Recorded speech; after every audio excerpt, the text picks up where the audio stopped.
Hello, everyone. I'm Professor Geek. Welcome back to the channel. And I want to say hi. I think I saw him here first, but I do want to acknowledge Son of Fritz there for the awesome art. I just received that via email just a little a little while ago before stream, so I didn't even get a chance to write you back yet. But thank you so much. That whiteboard art is always so cool. Love that. So thanks for that. I'm sorry, Chris Damon is you are in the chat, but Son of Fritz says you signed the artwork. So thanks for that. Looks awesome. I'll throw that back up for everybody. I love that you cast Big Al as the bride. That makes up for my characterized forehead. So big is Frankenstein that it even has its own bolts, not just neck bolts, but forehead bolts. Thanks for that. Appreciate it. And I think that's Troy there. TP. Yeah, I think that's Troy in the middle. Looking very Dr. Hugo Strange there. Very cool. But thanks for doing that. Looks awesome. So let me get back to the chat and welcome everybody. I did see, I believe Daniel Heron is first. So welcome Daniel Heron. Congratulations. Troy popped in saying that Daniel Heron is first. And then Sound Engraver says, but second is better. Of course, that'd make her third, but she's second. Nevertheless, she's always first. Sound Engraver's always first for us. Troy says, oh, they're arguing about the first and second. You guys get so existential with the placements. Chris Damon, of course, welcome, sir. Saratorin Clegane, Owen Lister, Melissa Harris. What else do we have in here? Daniel here, yeah. Laps 237, great to see you again. Pseudo Badger, haven't seen you in a while. Let's see. We have Felipe Sanchez Plaza. Nice, okay. Don't think I've seen you around. Hopefully I got that name right. Netters Network is here with us. Welcome, Netters Network. All right. So, Owen Lister, I think I said. Yeah, I think I said everybody. Good. Okay. Christy, yeah, thanks. First time I added Troy. Can't wait. Can't watch. Packing for trip. Catch you later. All right, cool. Well, thanks for hanging out with us, Chris. I appreciate that. Thanks for the art and everything like that. Very cool. Much appreciated. So yeah. We're going to do a little bit of a pre-show here. We are going to have the Bride of Frankenstein rewatch starting at 10. And it's been a day. I'm not supposed to have my daughter on Tuesdays and Thursdays, but end up having her today. And actually still have her. She's passed out by now, but I am going to have to at some point her mother's coming to pick her up in like a couple hours, I think, like at a late night or whatever. So I am going to probably at some point, we've never done this in a rewatch before. We'll see how it goes. But I am going to have to say, okay, everybody, let's click pause or something at one point, because as soon as I hear the carpool, I am going to have to get up and pause for a second and go, bring her out there. But that's why you have co-hosts, so they'll be here to chat with everybody, and it'll be a little mini intermission at some point, or maybe like a 3/4 mission or something. I don't know. I don't even know the runtime on Bride of the Frankenstein, but all these have been pretty short, by modern standards. So it's good there. Wolftown Media SE as well here. Netters Network saying her hellos to everybody. Trucking with a tablet. nice name there. Okay, are you a truck driver and you have a tablet and you watch these things on? That would make sense. Pretty good name. So I did. Sorry, dude? Am I invisible to you? Full moon is coming up. Yeah, no. Going through trying to catch everyone. I had planned on talking about a couple topics tonight.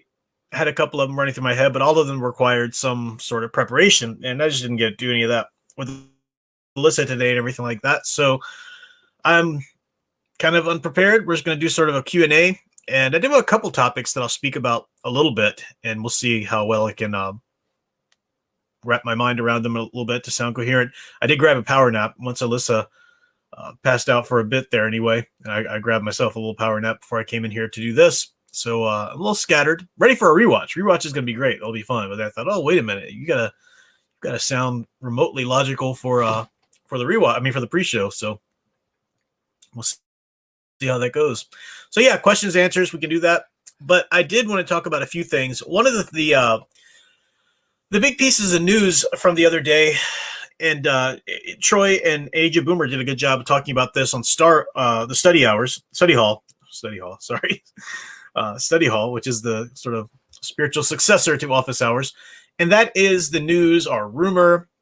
And it's been going on for a while. We've heard this kind of stuff for a while, that Henry Cavill is back as Superman, to the point where he signed a 5-picture deal and all this kinds of stuff. Now, I haven't followed the story in terms of the actual particulars of it. They were making some points there too. I think we don't even know exactly what movies he signed for and stuff like that. So you don't really absolutely know if it's this or that. I don't doubt, though, even if it's all rumor and even if it's all unsubstantiated, I don't doubt for a second that this isn't the studios floating the rumor out there to see how the public would react. Movie studios are known for doing this, and Warner Brothers does this a lot. Warner Brothers, who has no clue what to do with their characters, even after everything, just the flip-flopping back and forth between, oh, we need to do this, but that, but we can't cut away our ties from that, but we still have to do this, but maybe, they've backed themselves into so many horrible corners. And I've heard people try to say that, oh no, they're just going to keep going with it. They're just going to keep going. They're not going to renege on the Snyderverse. That's just going to be a thing now. And blah, blah, blah. No, there's no way. There's no way. It's Warner Brothers. They are known for doing stupid things, so they always could. But here's what I want to say to you. And oh boy, this is going to make people mad, especially when I cut this out and make it a video and put it on its own there on the channel. Henry Cavill has never once played Superman. He never will play Superman. He is incapable of portraying Superman. You can put him in that stupid blue tight onesie nonsense costume again. You can call him Superman if you want to. You can call him Clark. You can whatever. I don't care. He's not Superman, and he never will be Superman. He is not the character. He has no business stepping into that costume again. He is a horrible choice in every manner for the character of Superman. Oh, people are going to get mad there. They're running to the comment section already, I'm sure, especially when this goes out as its own video. Of course, the first people will be the Snyder Bros. The people who think that Snyder's movies actually have merit, or his vision is actually of anything that is even remotely artistically valid, and they'll want to try to defend that. So you have them to deal with. Then you'll have the people who are trying to say right now, like mid-paragraph in the comments, I agree with you about Superman, but it's not Cavill's fault. It's not Cavill's fault. He's just the actor. He with a good script and with a good director, I think he could probably do a great. Nope, you're wrong. You're wrong. You are wrong. I'm sorry. There's no way to tell you this better than that. You're just wrong. There's no such thing as a script or a director that can make Henry Cavill a good Superman. And there's a number of reasons for this. I'll go through these. First of all, there's this misconception that some people have that Henry Cavill, it's not his fault. He's just the actor. He doesn't write the stories. He doesn't do any of this. He just does what he's told. He's just following orders. Baloney. That is ridiculous and such a naive and asinine way to look at the subject. But let's assume that you're right.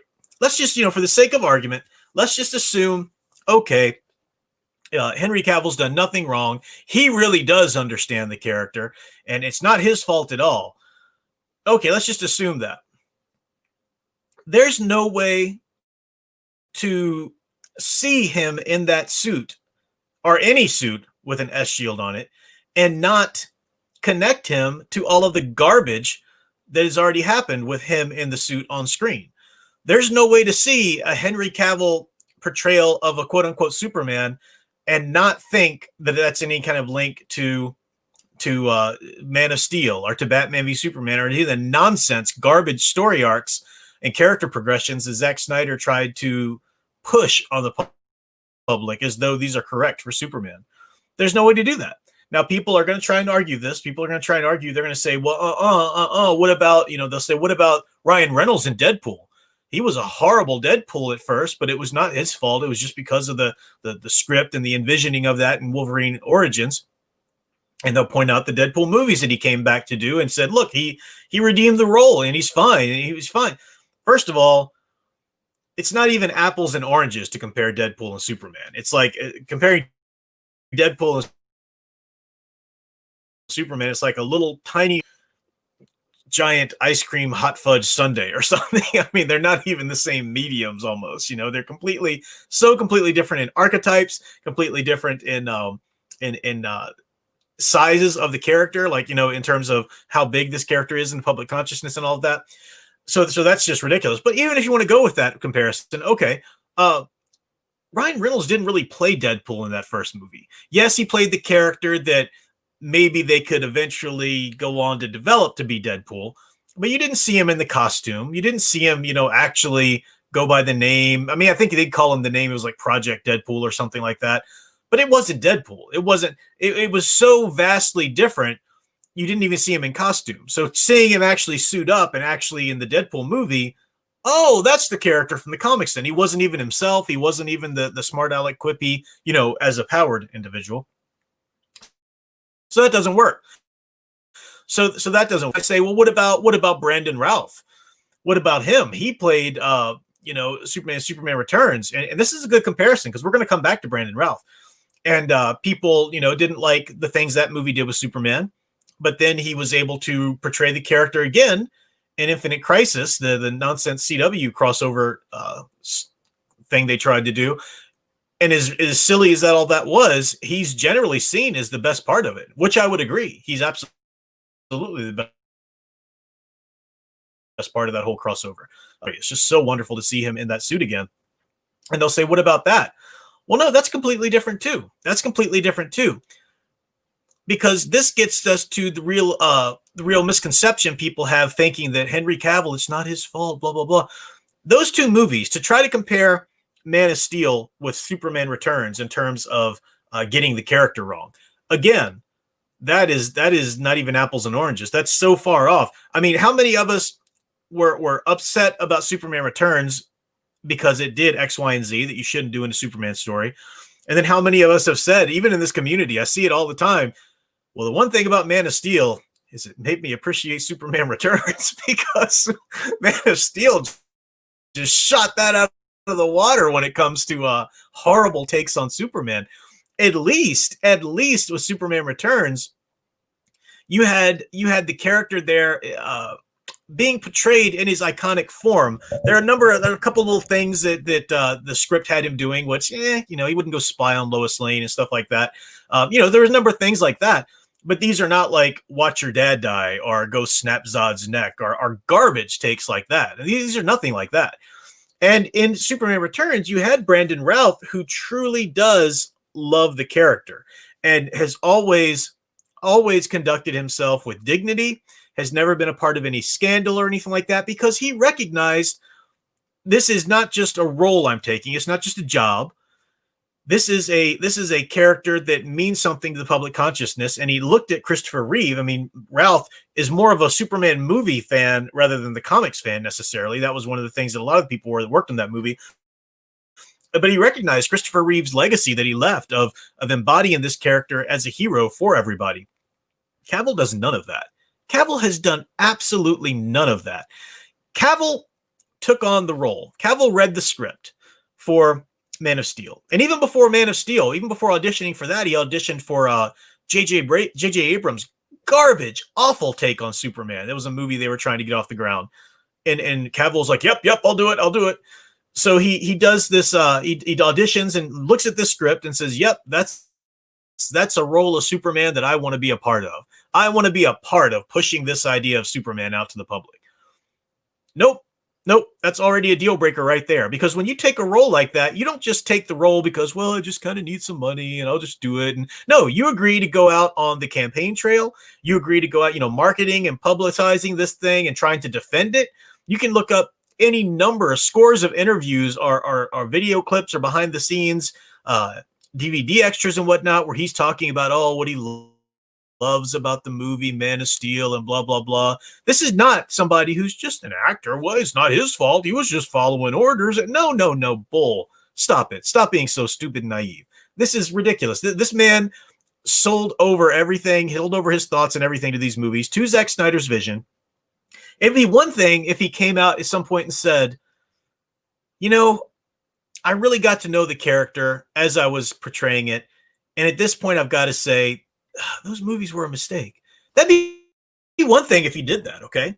It's not that he, but he doesn't. He won't. He's not going to. Warner Brothers, that's like against their policy to ever admit, just kind of quietly do something different or whatever. Nope, nope, nope. Henry Cavill has no business playing the character. Now that's because so on the one thing we covered there, the nature of seeing him in that suit and whatever, seeing him in those movies and doing the kinds of things. This is the first reason. There's no way for him to ever play the character that baggage won't carry over. Even if Warner Brothers, which they never will, but even if they were to say hard reboot, okay, we're doing a new origin story or something like that. Even if they were to do that, well, Henry Cavill, Man of Steel, watching his dad die or snapping Zod's neck and then crying about it like a little girl on the floor of the train station or whatever, that's all you think about. You can't. That's why Justice League was so ridiculous. And people who just want to make this work, they don't think logically. I remember when Justice League came out, and we had a lot of groups of, boycott the Snyderverse and stuff like that, and standing against it, which was a good, part of the publicity that eventually brought it to its knees there for a while. I remember there were people even within those groups saying, guys, we won. I mean, I know Justice League isn't a great movie or anything, but guys, if you go and see, they're portraying him as Superman ought to be portrayed, and they're having him. It doesn't do anything. You can't just throw a character on the screen and say, guys, he stands for hope. No, you've got to show that. That's got to be in the writing, not just the writing of that movie, but if it's a third film in a franchise, you have to have laid the groundwork. And that's why this garbage defense for Man of Steel or BVS would keep coming up. Guys, it's how he becomes that. No, you can't become that. That's not how the archetype works. Stop it. This is a ridiculous argument. This is not just him being young before he learned and blah, blah, blah. You can't do that. It doesn't work. That's not how that works at all. So you can't just, and that's why it didn't work in Justice League. Suddenly just having Cavill, in the suit, as ridiculous as it was, and the mustache and all that kind of stuff, and trying to pretend like, look, now he stands for hope, and he's confident, and he's there to help other people and be selfless. No, he's not. Stop it. It didn't work because it wasn't earned. It's never earned, and there's no way to do that. So there's no way to have him in those movies and not think of that. Secondly, he as an individual does not conduct himself in any way that a person who plays Superman should conduct himself. It's far more than a role, as I've said. And it doesn't mean that you have to be, the right kind of politics or anything like that. No, it just means a general upstanding person who doesn't act like there's just no other word for it. And you can just, you just don't you don't like an ass in the media. Okay. So there you go. You don't act like a donkey in the media. And that's what Cavill does. I mean, think about the things Cavill has said. Cavill has said that playing Superman is kind of like having sex, is basically what he said. He said shagging or something like that. You just, it's a little weird at first, but eventually you just do it, and it's fine, and hey, I'll do it for the money. I mean, if people want the money, give me money. I mean, he said these most ridiculous things about it. This is not a character or a icon, a cultural icon the man cares about. It's just a job. He wants the job, of course, because he wants the money, and no, that's all. Now, we brought up Brandon Routh. One of the reasons why people were so excited for Brandon Routh to return and wear that suit in the Crisis CW crossover was because Brandon Routh is somebody who has nothing but respect for that role. He could have come out and made all kinds of trouble. He could have turned against Bryan Singer, or he could have lobbied, or he could have blah, blah, blah. You never heard any trouble out of him. And he's somebody that, he truly understands the character, and he gets the importance of it. And he's not somebody that, you've seen do all the things Christopher Reeve did. I mean, he's not somebody you see I don't know anyway, not to my knowledge. You don't see him at the children's hospitals and blah, blah, blah. So it's not like, oh, well, you didn't do enough charity work or something like that. But he just always had a respect for the role and a quiet dignity and grace about himself that is necessary for somebody who's going to take on that role. Because people, kids are going to see you. They're going to see you in other movies. It depends on the types of movies you do. They're going to see you in, on the street or whatever, in interviews and whatnot. And children don't always get that that's not Superman. Or even if they do, they can't help but to link. Even when I learned that Christopher Reeve is an actor, he portrayed Superman as a child, that's all I saw was Superman. When I saw any interview with him as Chris Reeve or whatever, and he was so gracious about that. And he never, bemoaned that or whatever. He accepted that and really stood in that role. I can't stand Brandon Routh's politics, for example, okay? But he's never been obnoxious about him. He's never he's got the dignity and grace that's required to portray a role like that. Cavill doesn't. Cavill doesn't. Cavill will say all kinds of nonsense, get himself into all kinds of trouble. It's just a job for him. It's just a job. And this is too big of a character to just hire somebody who thinks of it as just a job. That's unacceptable. Unacceptable. So Cavill will never be Superman because you can't, no matter how much they happen to cut it, the continuity, you can't divide any future work as Superman from the garbage that he's already done in terms of treatment of the character. He's not a worthy individual. He's not a worthy character to play the character. Second of all, or third of all, the last point I'll make is, guys, I'm sorry. Cavill just isn't a very good actor. He's not. He's not. You can throw up whatever you want to. You didn't see him in Witcher then. You didn't. I've seen him in a bunch of different things. The man has no range. He can't pull off powerful and confident and positive. He can pull off powerful, confident, and cocky. He can pull off powerful, sad, and unsure. He can pull off just sad and unsure. He can pull off just cocky. He can pull off evil, angry, frustrated. He can pull off any number of those. I've never seen him once portray in a positive light, as a hero should. As like when Superman shows up, he's there to save the day. Never seen Cavill show up and portray anything like that in terms of positive confidence that I'm here, I'm powerful, I can handle this threat, I'm willing to give my all for this threat, I'm willing to be there for you, it's okay, I'm here, Superman's here, it's okay now. Never once seen him portray anything like that. Certainly not as Superman, but never in any other role too. He doesn't have that depth, that range as a character. But people just see the muscles and the blue eyes. And they're like, oh, he'd be a great Superman. No, he wouldn't. Learn about the character you're talking about. Stop just trying to cast somebody because of, what size they are or something. That's garbage. It's nonsense. He's a horrible, horrible choice in every way for this character. And the reason I'm coming out right now and really coming down hard on this and saying it is because, like I said, I do think, I don't know all the details and ins and outs of exactly what's going on, but I really do think that at the very least, Hollywood is letting this rumor slip out there just to see what people might think about it, because they've learned that you've got this very vocal little annoying minority of Snyder bros who are trying to say, no, we don't hate the Snyder movie. We want more of that, And Warner Brothers, they're a bunch of corporate, people. They don't, not anybody who understands story or understands really, that's just like any other movie company right now. So they don't get it. So they're thinking, really? Maybe we should keep things more the way they were, So they're putting this rumor out there at the least to see people's response of it. And I'm seeing everywhere that either that small vocal minority of Snyder bros talking about how, trying to drum up a big fuss right now, make a big noise on Twitter and on YouTube and whatnot about how this is so great. We're so excited about the Snyderverse and the Flash movie is going to be so cool. No, it's not. Give me a break. So they're trying to do that. Or you also see people who think, yeah, I'm really glad that they're, they learned their lesson, but Cavill wasn't the problem. Cavill could actually do a good job if he's, and you can't even talk to people like this. I just laid out a bunch of valid reasons here why that's not true.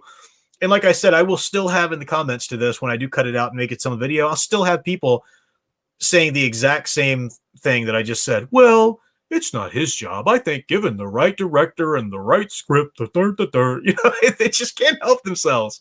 It's just, when you want something to be so much, you just, you're blind to reasons about it. And you just keep falling back on an argument because you find comfort in that argument. And you can't see, even if somebody systematically takes you through and shows you how that's not right.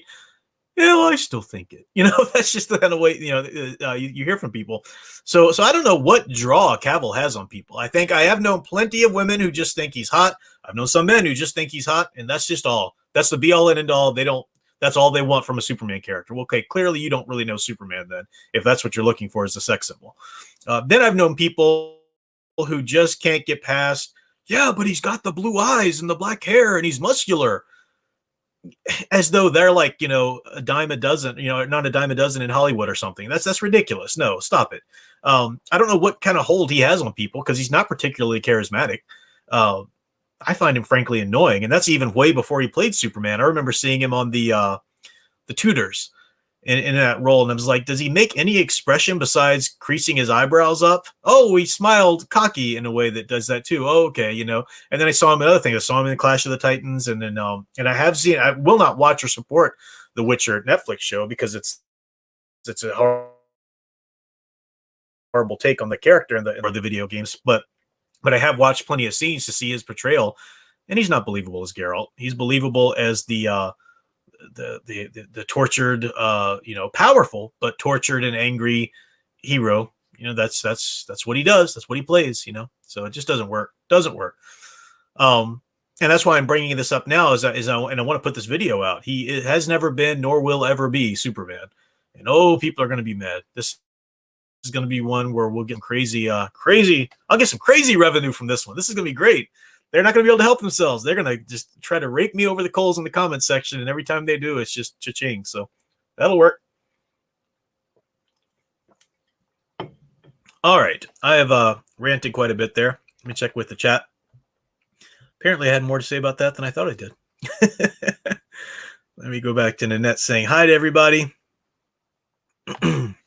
Unless you're talking about Starship Trooper. Yeah, I'm not a big Starship Trooper fan. I'm not really a big fan. I mean, it's good. You know, I'm not thinking it's bad or anything, but never read the book. I get it. I get the premise. It just doesn't appeal to me. And the movie, I'm sure, is very good. It's just not really my thing. Let's see. Oh, yeah, Melissa Harris talking about Supergirl's canceled. Yeah, thank goodness it's canceled. It lasted way too long. I think a lot of those CW shows are gone now. They were trying to hang on as much as they could. And it does feel like, especially with Batwoman, like, how does Batwoman get renewed? That was like across the board. People hated that show, except for like 3 or 4 people who were very vocal on Twitter. So, but yeah, you keep wondering, how did these shows keep getting renewed, from the CW when they were just, they didn't even try to hide it anymore. They were just 100% agenda driven, just thrown in there. But for whatever reason, somebody knew somebody or whatever. It was just the right people. Again, that agenda, that ideology that's infested Hollywood and television, that they were able to hang on. But it's good to see that that's finally gone. Very good to see. Jeff Loeb is back with DC. I didn't hear about that. I'll have to look into that. Because, yeah, Jeff Loeb is, he knows his stuff. He'd be somebody to have in charge of something like that. Troy Pacelli, that's right. Spot on, Professor Geeky is not Superman. And I can't wait for the troll comments to roll in on this vid. Cha-ching, cha-ching, cha-ching. Exactly, right? That's true. It's true. They won't be able to help themselves. Let's see.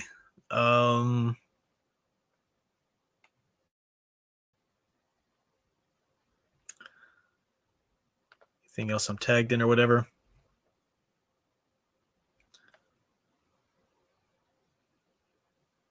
Let's see. Wolfden Media, Nicolas Cage is the best Superman. I still need to watch that documentary. What was it called? The guy from that channel did it. He's passed away now, sadly. But the documentary, The Death of Superman Return. No, The Death of Superman Lives, I think, is what the documentary is called. Because Tim Burton's movie was going to be called Superman Lives, and I'm sure that the movie sounds like what they ended up okaying and greenlighting was going to be pretty ridiculous. But I also hear that Kevin Smith's original script sounded pretty decent, actually, incorporating a lot of the aspects, from the Death of Superman arc and whatever. But that wouldn't have come to light anyway. So, but yeah, I'm curious. I've seen the pictures, and Tim Burton's just not the guy for Superman.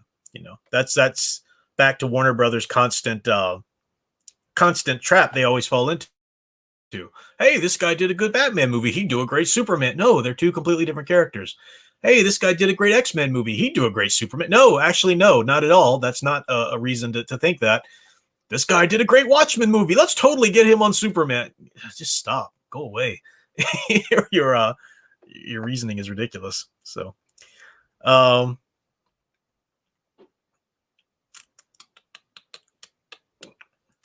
see. Paladin was bringing up Jason Momoa. Yeah, Jason Momoa is an awful. He's not a very good actor too. And as I said about Jason Momoa when they cast him as Duncan Idaho in the Dune movie, it's okay to be an actor without a lot of range. That's fine. Hollywood's filled with them. but those types of actors need to be cast in the right types of roles. You can't cast somebody like Momoa who has he only plays the yeah bro, that kind of hero, or heavy, he plays the angry heavy, he has very limited range. You don't cast him as the noble Duncan Idaho. That doesn't work.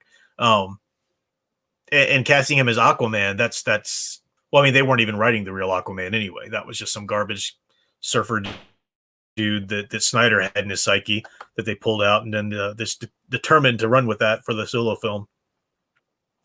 So Age of Boomers here. So the best thing I saw Cavill in was the last Mission Impossible movie where he played the heavy. Yeah, I didn't see the movie, but I did see a lot of those scenes.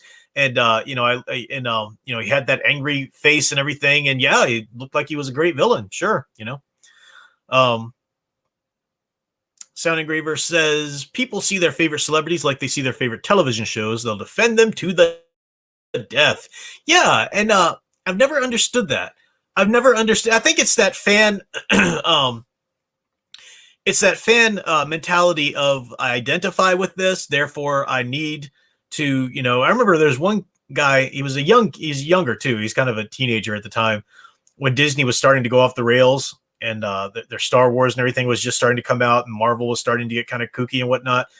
And he kept saying to me over and over again, because I would point out the problems. He'd say, "Not me. I'm with Disney till the end of the line," quoting the line from Captain America, Winter Soldier. The thing that they would tell each other, the great line in that movie. And he kept saying it over and over, like that earned him some sort of cool points, or oh yeah, you're right. We do owe our loyalty. No, if you like the characters, if you like those movies that were done, if you like that TV show, if you like those roles, if you like those actors, then you have a duty to stand up and call out the garbage when the garbage is served. It doesn't matter. But people just I can't. What am I going to do? Not watch it? Yeah, I wouldn't be able to deal with myself. Well, then you got issues that go deeper than your taste in films at that point. It's they build their identities around it, and it doesn't work. It's yeah. So, but you're absolutely right. Big Al says Cavill not in Clash of the Titans. He was Immortals. I'm sorry. Yeah, Immortals. I was thinking the one where he was Theseus. I got the names wrong. Thanks for correcting me there. Eduardo M says, have you studied Latin? Not extensively, not like in a Latin class. I've encountered a lot of Latin with my humanities education, and certainly with the theology education. But no, I haven't studied,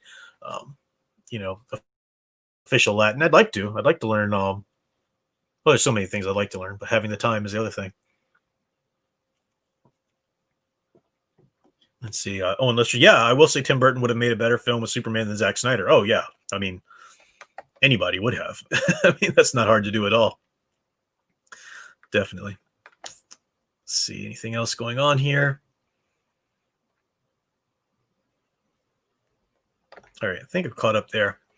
So yeah, there was some other news too, but I don't know if I've got the energy to get a good take on those right now. But there are things going on in Hollywood. Like I heard recently, the director for the Black Widow movie made a silly statement saying that Black Widow, she's the only one of the Avengers without superpowers, which is just a completely ridiculous notion. I mean, obviously, the first thing people would think about was, what about Hawkeye?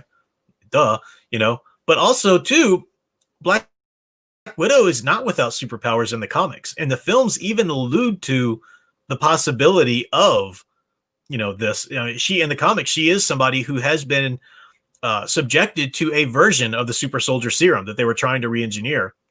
So she does have some enhanced abilities because of that, and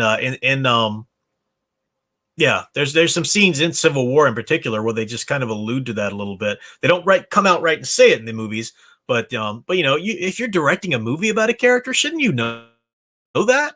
Shouldn't you know the lore behind the character you're directing? I mean, that's just come on, people. So yeah, and something else was going on. Oh, but I think it's also too. I need to look into this more. Somebody said that Patty Jenkins had come out and said something alluding to the fact that. Or confirming that the villains in her Wonder Woman movie were a reflection of like the evil corporate Donald Trumps in the world and that kind of thing. That's just what I heard. I need to go back and look specifically at what she said. And I do, obviously, if it's Hollywood portraying a rich person, well, yeah, that's just Hollywood is so Trump deranged that that's what they're going to think or try to portray. But Wonder Woman's another thing where people just cannot bear not to defend Gal Gadot's Wonder Woman or those movies or whatever.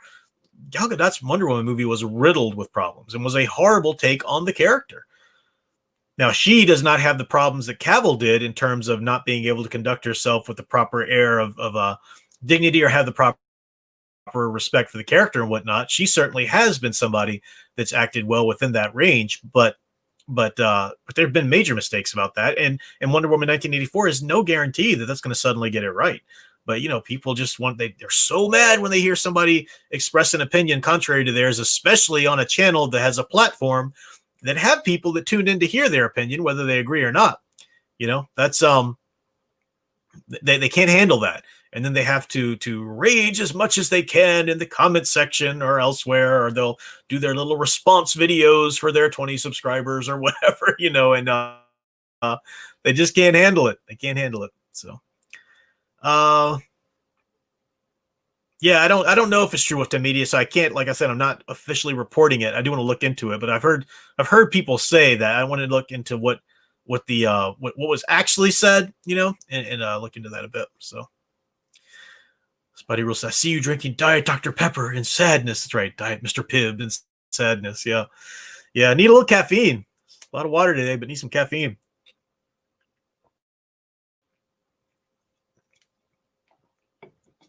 What the media said, yeah, did she forget about Falcon, Winter Soldier, Mariah Hill? Well, Winter Soldier, even in the films, I think he's a little enhanced. I mean, he's got the robot, the metal arm and stuff like that. And he does have, because of the things they kept doing to give him longevity, put him under, freezing him and bringing him back and stuff like that. My gist is that he's a little especially enhanced to a certain degree. I mean, if he can, well, I was going to say if he could go toe to toe with Steve Rogers, but of course Steve's not trying to hurt him in any of those, so. But yeah, Falcon's a great example, but even, Hawkeye is the best one to point to because he's actually in the Avengers at the same time Black Widow was. So yeah. Yep.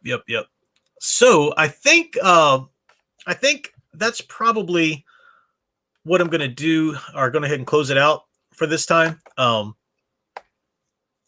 I'm going to go ahead and get ready for the rewatch. I don't have a lot of steam in me to go on something else, but we're like a quarter till 10, so we want to go ahead and do that and get ready. And I'll hit the film all set up, and we will bring the panel in. And again, I'll announce this too in a second, but when we do have everybody back and before we start, but there will be some point just to give everybody a heads up who does want to tune in and do the get ready to push the the button with us and watch along, that have your finger on the pause button at some point, kind of be ready for it. Because at some point I will say, okay, let's we're going to pause it for a second. I'll count down, I'll say 1, 2, 3, pause or something like that, and we'll all hit the button together so I can transfer my daughter, when she's picked up there in a second, but or a couple hours or whatever it is, and then we'll get back to it. So there we go. Thanks guys for tuning in, hanging out. Those of you who are going to stick around and watch the show, that's great. Chris Damon, I see you're still there. I thought you had to travel or pack or something, but maybe you meant at 10 o'clock you've got to go. But great to see you, and thanks again for that art. You're asking, so WandaVision, Prof, huh? No WandaVision? Yeah, the trailers look cool. And I like the idea of more exploration of Wanda and Vision, but I'm not interested in spending any more time in the MCU after what they did in Endgame, because it's all connected. I still haven't seen Spider-Man Far From Home, and I won't. And I'm sure there's plenty of it that I would love, because I really liked Homecoming. Homecoming is a great movie. Fanman was trying to trash it the other night, and I sent him a clip, which I don't think he saw in the thread, where he was on my channel actually talking about how great the movie was at one point. So he's just decided to hate it now or something. I think, well, because of all the nonsense that's come, you do kind of look at things in hindsight and realize the changes that were made, whatnot, as part of something that was heading to. But still, there was great things. Homecoming was good, but I'm not even remotely interested in seeing Far From Home, because I'm not interested in spending time in the universe in which Endgame has happened, in which Captain Marvel is now a player. Nope, pass, hard pass, not interested. So that's the idea. Uh, some things will look cool. It's kind of like Star Wars. Um, after WandaVision is done, it's kind of like The Mandalorian. Like I said about that, after WandaVision is done, it's over. Let's say it's ran its course. If you could go back and look at it and enjoy it as not something that that led automatically refers to or links to Endgame, then okay. So that's where I'm at with The Mandalorian. If once it's over, if it's then maybe I'll talk about it. But I'm not interested in giving them any promotion or anything like that. While it's still a thing, while it could still be misconstrued as support for Disney, because it can. Daniel Harris said, Homecoming is not Spider-Man. Thank you for the super chat for telling me that. No, I disagree. They made some major changes that are unfortunate. But as I'll quote I'll quote what Fan said on my channel. The character, that is still Peter Parker on the screen. That is still Spider-Man on the screen. He is still who he is iconically. Absolutely. Now, they brought in Iron Man, and you got more of that mentorship than a reliance on the Uncle Ben. I totally get that. I totally get why that's a problem for especially it's not the best Spider-Man movie by any means. No, I mean that first Sam Raimi with Tobey Maguire, that really gets it, even with the webs, organic webs, and everything like that. But no, I mean for what it had to do to bring the character in this late in the MCU at that point, I think it was a very well made film, absolutely, and it was very much Spider-Man to me. Yeah, with admitted the things that were wrong with it were certainly wrong. So all right, I'm gonna go ahead and call it a break time now. I'll be back in a few after I set up, and I'll bring the panel in, and we will have fun with our Bride of Frankenstein rewatch. It's gonna be a fun one, so hopefully you guys can join us and hang out.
All right, so I am back, and I'll bring in my panel in just 1 second. But as I've been doing for these Tuesday night classics, well, first of all, for the edited version, hello everyone, welcome back to the Professor Geek channel, and welcome back to the Tuesday night classics. Those of you who are just tuning in, or were here during the pre-show, we are ready to get started. And tonight, of course, changed up the schedule a little bit.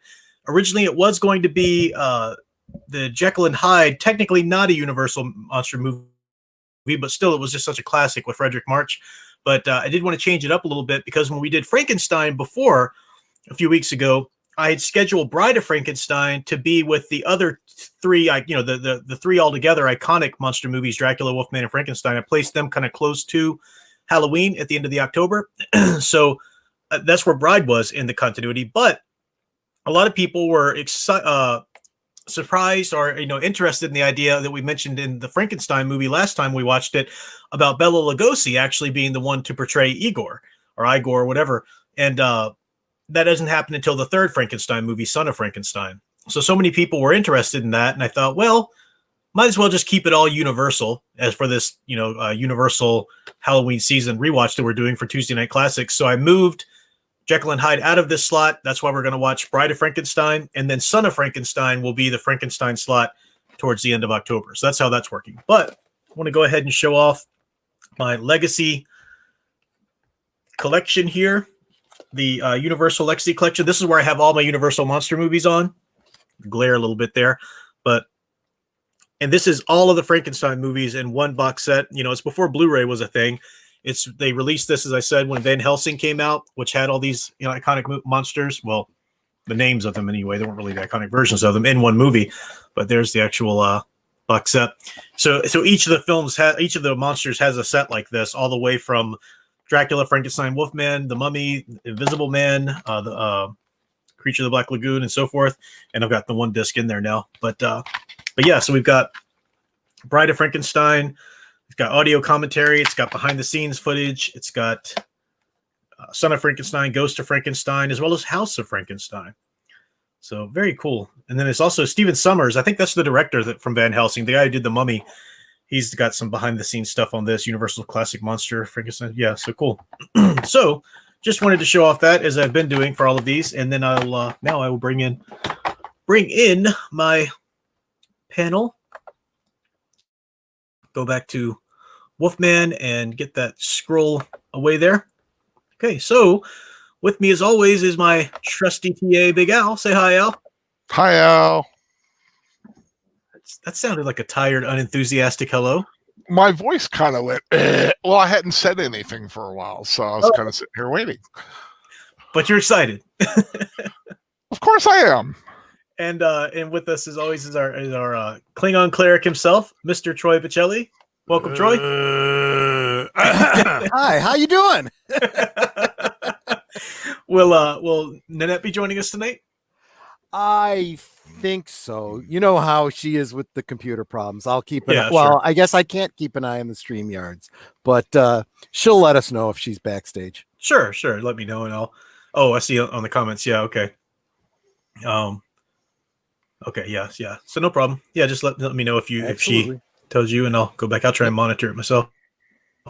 I don't know. Alyssa's mother's running late, so we might finish the movie before she even gets here. But just reminding everybody, there is a possibility I might say, hey, everybody, let's pause the film here on the count of 3 or something, because it's such a good movie. I don't want to miss any of it. We have enough guest hosts to keep everybody occupied, and even maybe swap out so we can do bathroom breaks too. I think so. Yeah. Now I'm not going to ask everybody to hit pause if I have to slip to the restroom real quick, because my goodness, we don't need to hit pause 5 times. You also don't have to announce it. Just go do it. Exactly. No one will know the difference. It all settled down. I don't know with one of the little buddies. But see, people are used to me talking every so often. Like, one of you guys, you can slip away, but it's noticeable when I haven't talked for a while. So, I missed the pre-show, Casey Scott, but welcome. Except for that one noir film, we were just like, wow, it's been real nice just talking about the film. Oh, that's right. Where'd you go? Oh, thank goodness. Prof, shut up. We're actually able to enjoy the movie. And speaking of the pre-show, by the way, I just wanted to say, great job on today's pre-show. Really loved your comments about, non-iconic characters and so forth. There's Netters Network. Oh, I like the picture. Aged Boomer, 1 second. I forgot that you're not in our usual thread. So 1 second. I'm going to send you the link too. Yeah. Can you hear me okay? You're coming in real fuzzy. There's even some crackle. I'm hearing static somewhere. Yeah. Oh, let me try a different port. Hold on. Something's really wrong there, Netter. Is that better? No. Yeah, I think I'm on my other laptop. I mean, am I loud enough or am I... No, you sound real fuzzy, like you're far away at the end of a tunnel. My volume. Hey, real quick, Aged Boomer, Yeah. send me a Facebook Messenger because I can't find the last thread that we talked to each other in. And yeah, I didn't forget about you. I announced the other night that you're joining us tonight, but I just, in my tired and scattered brain, I didn't realize you're not in the same rewatch, for the usual stuff. Send me a Facebook message real quick, and then I'll shoot you the link back as a reply. I just can't quite find it right now and double task and everything. And what I was saying before, I'm going to drop a link to your video, your previous video about That's Not Batman. Oh, uh-huh. I would encourage anybody listening tonight who enjoyed the pre-show, please go back to that That's Not Batman and take a look at the pinned thread. There's already 51 comments just on that pinned thread going back and forth with this dumb AF. That's the person's name, AF. Yeah, I see. It's not it is a perfect example of poke the troll, make money. It is, and it's fun. It's a fun read. So go check it out. Please do that. All right, we do have some static coming in. That's somewhere. Netter. Okay, There's something wrong on Netter's end. I'm going to switch to my other computer, the slow one. Okay. And while you're doing that, I'm going to go ahead and grab the link and forward it to Aged Boomer directly. I did send it to him too. Oh, he's got did it you? now. Yeah. Okay. He dropped me a note, and I see that he's read it. So. Oh, okay. All yeah. right. I'm looking for him in the stream. But yeah, since Sound Engraver, is usually our rounds out our quintet, for these, but Yeah. she's taking a break because of her travels and stuff like that. So I asked Aged Boomer, who's been a wonderful ouch. You okay, Al? No, it's that one went kind of like right through my brain. no, it's Netter's leaving, right? She's going to get a different computer, right? Yeah, I'm going to be switching over in just a minute. Let me Okay. unplug so we're not Well, so until then, staticky. could you go mute, please? Because Yes. we're getting a lot of static over here. Well, I wanted to make sure because I didn't want to mute her out or something myself if she was going to still be there or something. So this, Right. yeah, but yeah. So anyway, Netter will be here with us, but then Aged Boomer, of course, has been doing wonderfully on the study hours that he and Troy does, and he's always been a member of the community. He's one of the oldest, I think, right there with like Stephen Cruz, Casey Scott. Yeah, he's maybe been around a Lister was while. in that group as well. That has just been here from the beginning. So welcome to Aged Boomer, the first time on my channel. Good, it's been way too long, sir. Literally one of the oldest. Yeah. Thank you for having me. I appreciate being on. And love that thumbnail there too. Yeah, that's a good one. The Lord bought it around. Yeah. He kept rolling his R's in the Very beginning cool. of the So movie, great but to have you. Thank you. And did want to welcome really quickly everybody else who's popped in. Sound Engraver says the static is just the effect for the Bride of Frankenstein, right? Oh, yeah, I suppose so. Oh, Sound Engraver, I want to thank you so much for the kind words that you were saying about the study hall on Sunday.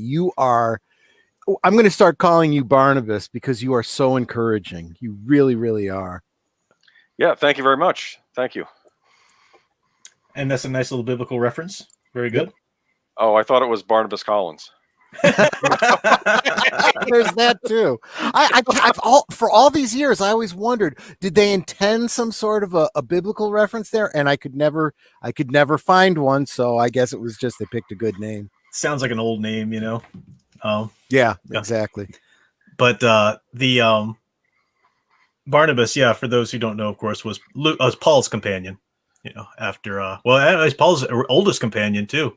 in the Book of Acts and everything shortly after Paul's conversion. So, doesn't the name even mean encourager or something like that? It means son of encouragement. Yeah. Son of encouragement. Yeah. So please don't take offense at any gender related issues there, Sound Engraver. I didn't want to mess with that. Yeah. So everybody we'll start here in a second, but I do have the movie queued up at on my copy to the 1 second mark. I'm just seeing the again, if you got the Legacy Collection, you can't pause on the modern day Universal logo. You got to let that run. And then as soon as the black and white stuff starts to play, I have it immediately paused. So either 0 or the 1 second mark, that's whereabouts you want to pause it and get ready to start. So on the plane, on the plane, Universal logo with the plane. It's not even a Universal plane logo. Because, what do I have here? Because there's some stuff. Is it before that? Is it the certificate thing? Yeah, it's a certificate that I have it paused before that comes in. The picture is approved by Production Code Administration. Yeah. Motion picture produces and distributors certificate number 7. Yeah, that's just starting to fade in on my screen. Yeah, that's where 1 second is for me. So let people cue that up and everything. And I see Netter's back with us. Yeah, I love that avatar. I didn't get to chime in there, Netter, because I was talking to Age of Boomer, but welcome and love that avatar. Thank you. Yeah, there's actually a pretty doll that I have in my living room.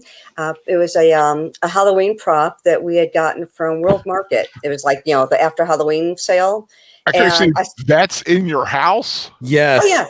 It's in my that library. Is literally hanging on the bookshelf in our front room right now. And people think, these are Halloween decorations. We go to when they're doing sales on Halloween decorations, get them real cheap. And these are our year-round decor. Someone go get murdered. Yeah, so she's my pretty girl, and people get creeped out by her, but I think she's beautiful, and so I have her hanging on my bookcase because our living room is now our library. Yep. She too is strange and unusual. Exactly. All right, cool. Chat says there's no lag. That's good. So I was just checking about that because sometimes StreamYard, gets weird when I bring people in, but that's good. So good. Welcome, Leah Plus Size. I said Casey Scott's here. A number of people, Joshua V, are here, have joined us for the rewatch. So that's great. Do you guys anybody need another minute to get queued up, or should we go ahead and start? I've been ready. I'm ready. All right. Cool. 1 second because I. Yeah, because sure. Take a second. That's what I wanted to ask. Together, she's lucky she was able to get her mic up and running in time. As long as we are taking a second, I want to say one more thank you to our IT guy, Chris Schletter, who stopped by tonight with an extension cord for my monitor. Oh, nice. I now have this, my setup. I'm not like tethered to my computer. I can slide my desk away and I can. Wow. It's really nice. More detail than anyone needs, but let's just say that my setup, I am very, very happy with this evening. Cool. Yeah, I've been getting my my office in order a little bit. It's he can move around from one little tiny spot. He can move around. Yep, that's cool. I need to organize the rest of my office. What people don't know is you only see half of my fortress. The other half is actually also my bedroom.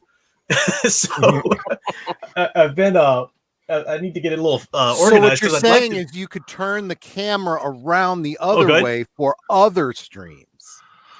I'm kidding. No. Troy. The income and from the Professor Geek channel is quite enough. I want people to know that I was not the first one to get it. That's right. Al did not say that. For clarification. Was the good boy. The statements and opinions expressed by Troy Pacelli are in no way indicative of the Professor Geek Show and its constituents. Okay. Wow.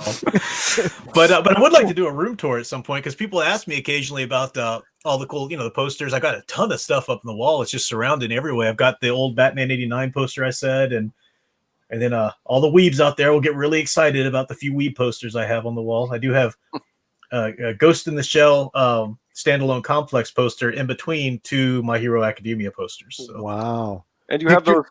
Oh, and you have those Alita pictures, right?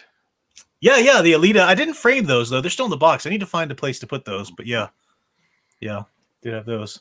still have the movie poster in my living room. Yeah. I wish I still had the Batman '89 standee I used to have. I would have loved to have bequeathed that to you. I have I a would have taken it.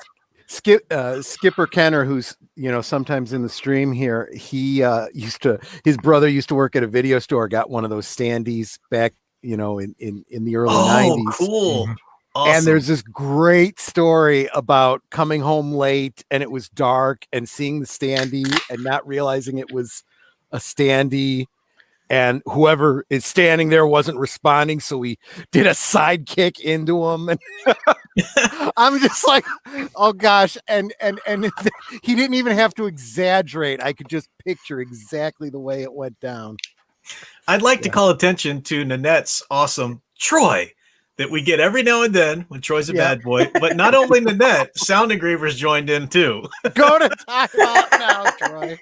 And not just that, but she gives it a follow up with I can't believe you. She's very disappointed in you, Troy. I know. I was the good boy.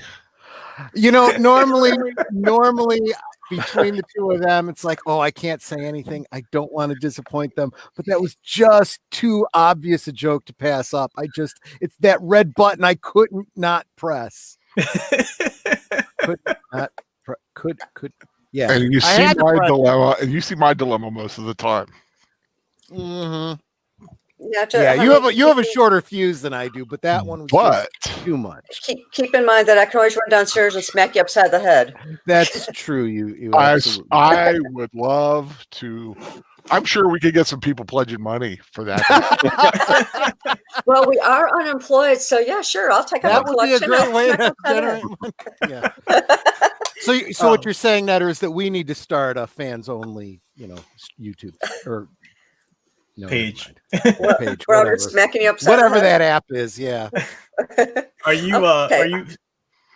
I'm all set.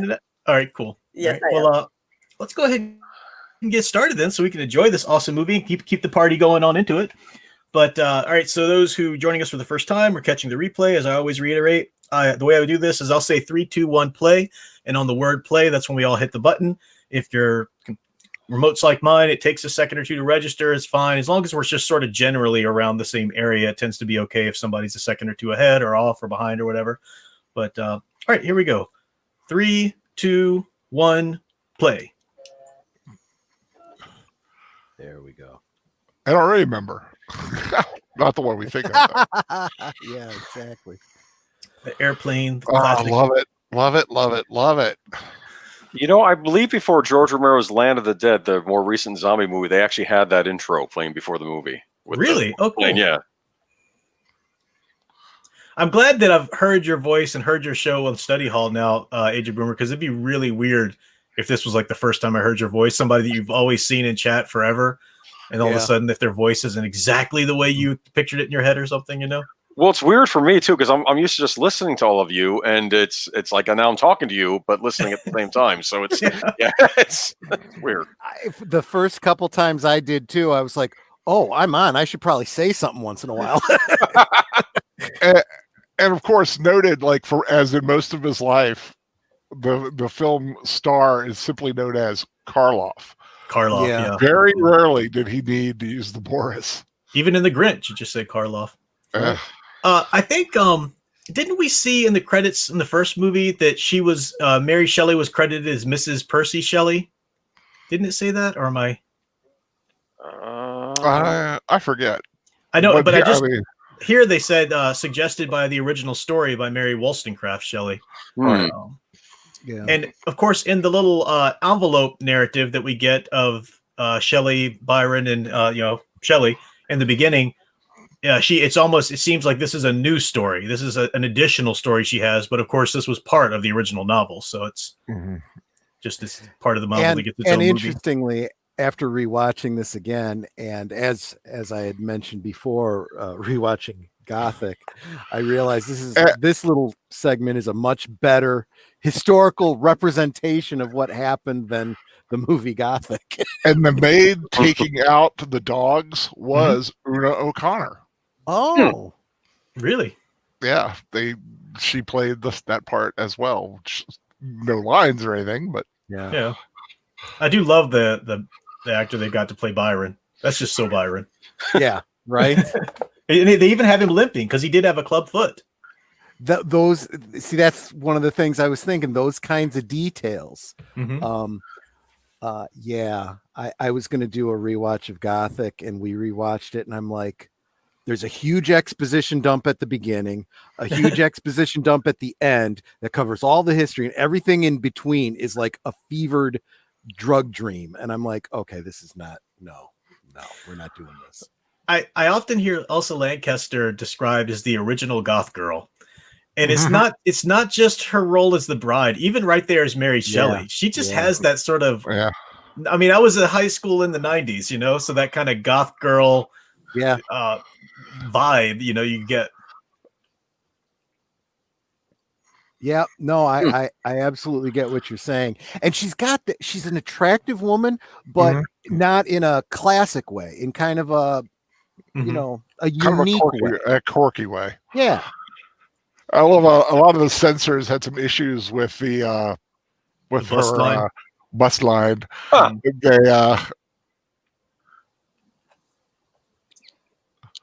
And this is past the Hays Code, right? Yeah. It did pass the code. Yeah. I also like the characterization of Percy, Byron, and Mary there.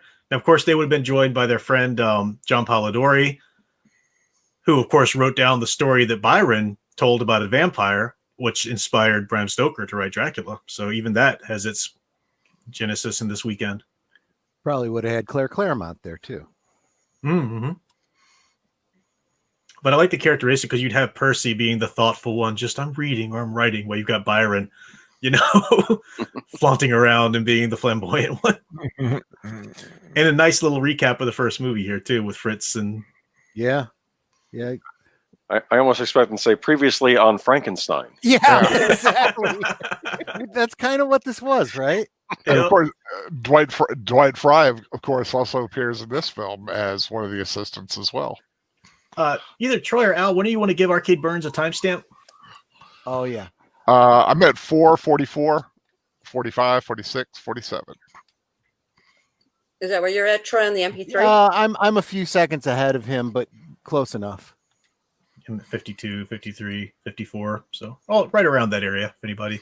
Well, if they had a problem with that bus line, then they would have really had a problem with. We're going to be doing a rewatch on my channel on Monday of The Bride. A lot more than a bus line going on there. You got me a little nervous now because I don't know anything about that movie. There might be about 30 seconds. You might have to close your eyes there, Prof.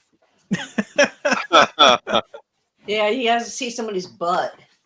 No. There's more to see.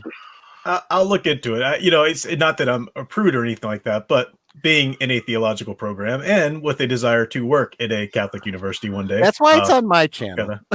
So you don't have to worry about it. One note before we get too far past it. You're talking about the guy who you're talking about Byron, but Shelley, a famous name was actually up for that role, David Niven. Oh, and really? Wow. Oh. So this does pick up right after the first one ends with the fire. Well, no, I guess it does end with a little recap, a little denouement about the bride and everything, or Henry with his bride and stuff. Which they did some really great continuity here. I mean, which wasn't always the case with all of these sequels. Mm-hmm. Some of them really fudged the continuity. Well, I think it's because you got the same director here, though. Probably part of that. True. I think that woman was always old. Una O'Connor had a very, very particular look. And he loved the way she would scream and cackle. Yeah, he loved her. He absolutely loved her. And she always looked like that. Everything I've ever seen her in, she's always looked like that. Mm-hmm. She's one of those people that's perpetually old looking. We've got the same Burgermeister from Invisible Man, right? Is that the same actor? E. Clive? I don't know. Yeah. Yes, it was. I saw it in the credits. E. Clive. Outlaw all toys. Oh, that was Burgermeister Meisterburger. That's right. Meister Burger. We should do some rewatches of the Rankin and Bass as we go through the holidays. You know, I'm still trying to decide on what my our Tuesday night classics lineup will be for that season, and it might be I might revert to some of those unless you guys were wanting to put it on. Well, you might want to also I mean, if you're going to go classic, you should do the Peanuts, you know. Oh yeah. See, Yeah. Well, we'll talk about that later. Okay. As Sound Engraver reminded us last night, we'll talk about the movie we're watching, guys. And if you notice with Colin Clive, he does not do a lot of moving around. He had I think he broke his leg. Ooh. Before yeah, the he film did get an started. injury. I remember that. It was his leg. Yeah. Okay. I think it was a broken leg. Now, these are the parents of the little girl that was drowned in the first movie, right? I think so. Maria. Yeah. It's a different actor though, but yeah, you're right. A poor little girl named Maria. Maria. Well, did they show the father in the first movie? Oh yeah, because he Yeah, was he carrying carries the body that. through the- yeah.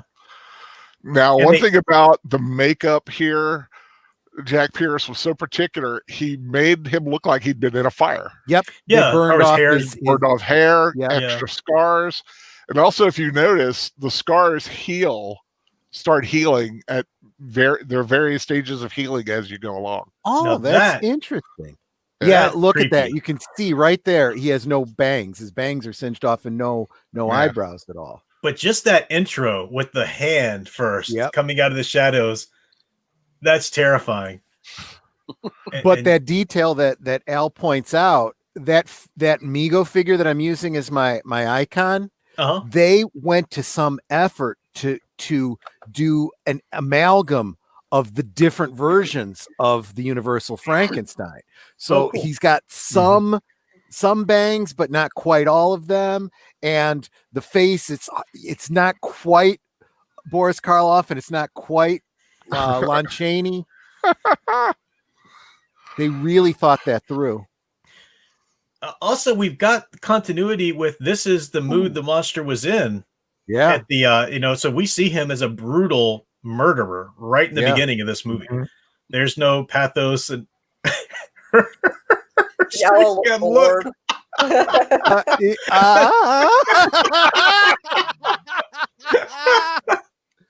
Oh, forget it. I don't need That my is shawl. great. Oh man, I remember seeing this when I was 8 years. I was 8 years old, I think, when I watched this, and that cracked me up. The old lady there. Yeah. Yeah, definitely. It was that kind of thing that broke it out of being completely horror. You Mhm. know, I mean, it was scary, but then you'd have a moment of levity like that. So a modern 8-year-old could be like, okay, this isn't so bad. Mm-hmm. Yeah, Spidey Rules. The mother wasn't in the original movie. That she's an addition there, but to be murdered as well. Here she comes running in. And if you notice, Elizabeth is now played by Valerie Hobson. Valerie Hobson, who is only 17. I remember that. Yeah, Love she this was so film. much younger than, but she looked. Yeah. It looks the part, you know. Yeah, May Clark had been sick, so Mhm. she wasn't able to reprise the role. If they Valerie were, Hobson does a great job. if Yeah. they were being like really faithful to the original novel, Elizabeth, of course, would have been killed by the creature Exactly. on her, Her wedding body. night. Her body Yeah. would be what was made for the bride. I do Actually, like- that's a film adaptation. That wasn't from the book. What's that? Using Elizabeth's body was something created by Is it? Because I'm the thinking De Niro of film. That was in the De Niro film. I know it's in the Nero, but it wasn't in the original book. I'll have to. It was not in the book. Nope. Okay, I do like that aspect though, because I was just about to say before you correct me that I was about to talk about that Brana movie. I do, even with all the changes that it made, I do like the certain web it wove for its own of that material is pretty good. And I mean, it's a great idea if he was trying to bring her back for himself, Mhm. and that would totally have been in character for Frankenstein. Mhm, But that's not what they actually did. yeah, I think it hasn't been since I took my class in my master's program on literature. It was still at Villanova at that point on Victorian literature. Mhm. And I remember doing something on Frankenstein. So it's been a long time since I've read the novel. when you see all these different adaptations, it's easy to let them kind of run around your mind together. Yeah, this bedroom. Oh, Are you on the bedroom already? Because yeah, I'm on still- the bedroom. Yeah, I'm not No, in the we're yeah, bedroom. she's just screaming because the hand just moved. Well, no, I'm at the bedroom now. You're No, quite a no, bit ahead You're of You're us. ahead of definitely us. getting ahead of us. Yeah, Good- she's good crying deal. over him, and he's alive, and yeah. Okay, well, let me know when he's laid in We bed and just she faded walks to him. we're just fading into the bedroom now. Mhm. Yeah. But just look at that magnificent bedroom. It is Oh, amazing. Oh yeah. And I love seeing the arch ceiling kind of, infers the exterior architecture. Mm-hmm. Now, is Frankenstein a baron in these movies too? They did say Baron Frankenstein. Okay, yeah, okay. So yeah, he's got some money. All right. well, his father was alive at the beginning of the last one, but I guess they.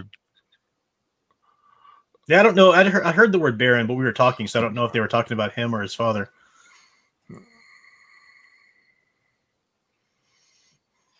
But I do like the continuity that this movie weaves out of it, because it's very tragic. He thinks, now I've been given a second chance.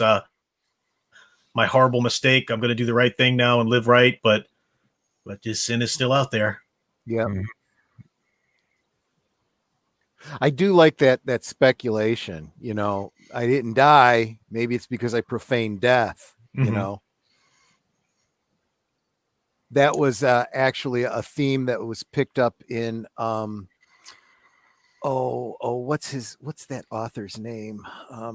Drawing a blank, but there was a series of books that was done, Frankenstein in the modern setting, and the idea being that both the monster and Victor become immortal because of the curse of what has happened to them. Oh, interesting. Yeah. I like that she says there it's the devil that prompts you. It's the devil that's doing this. And as Spidey Rules points out, waiting for Dr. Pretorius, he's very they I think they even make him look very much like a tricksterish, devilish type character. Mhm.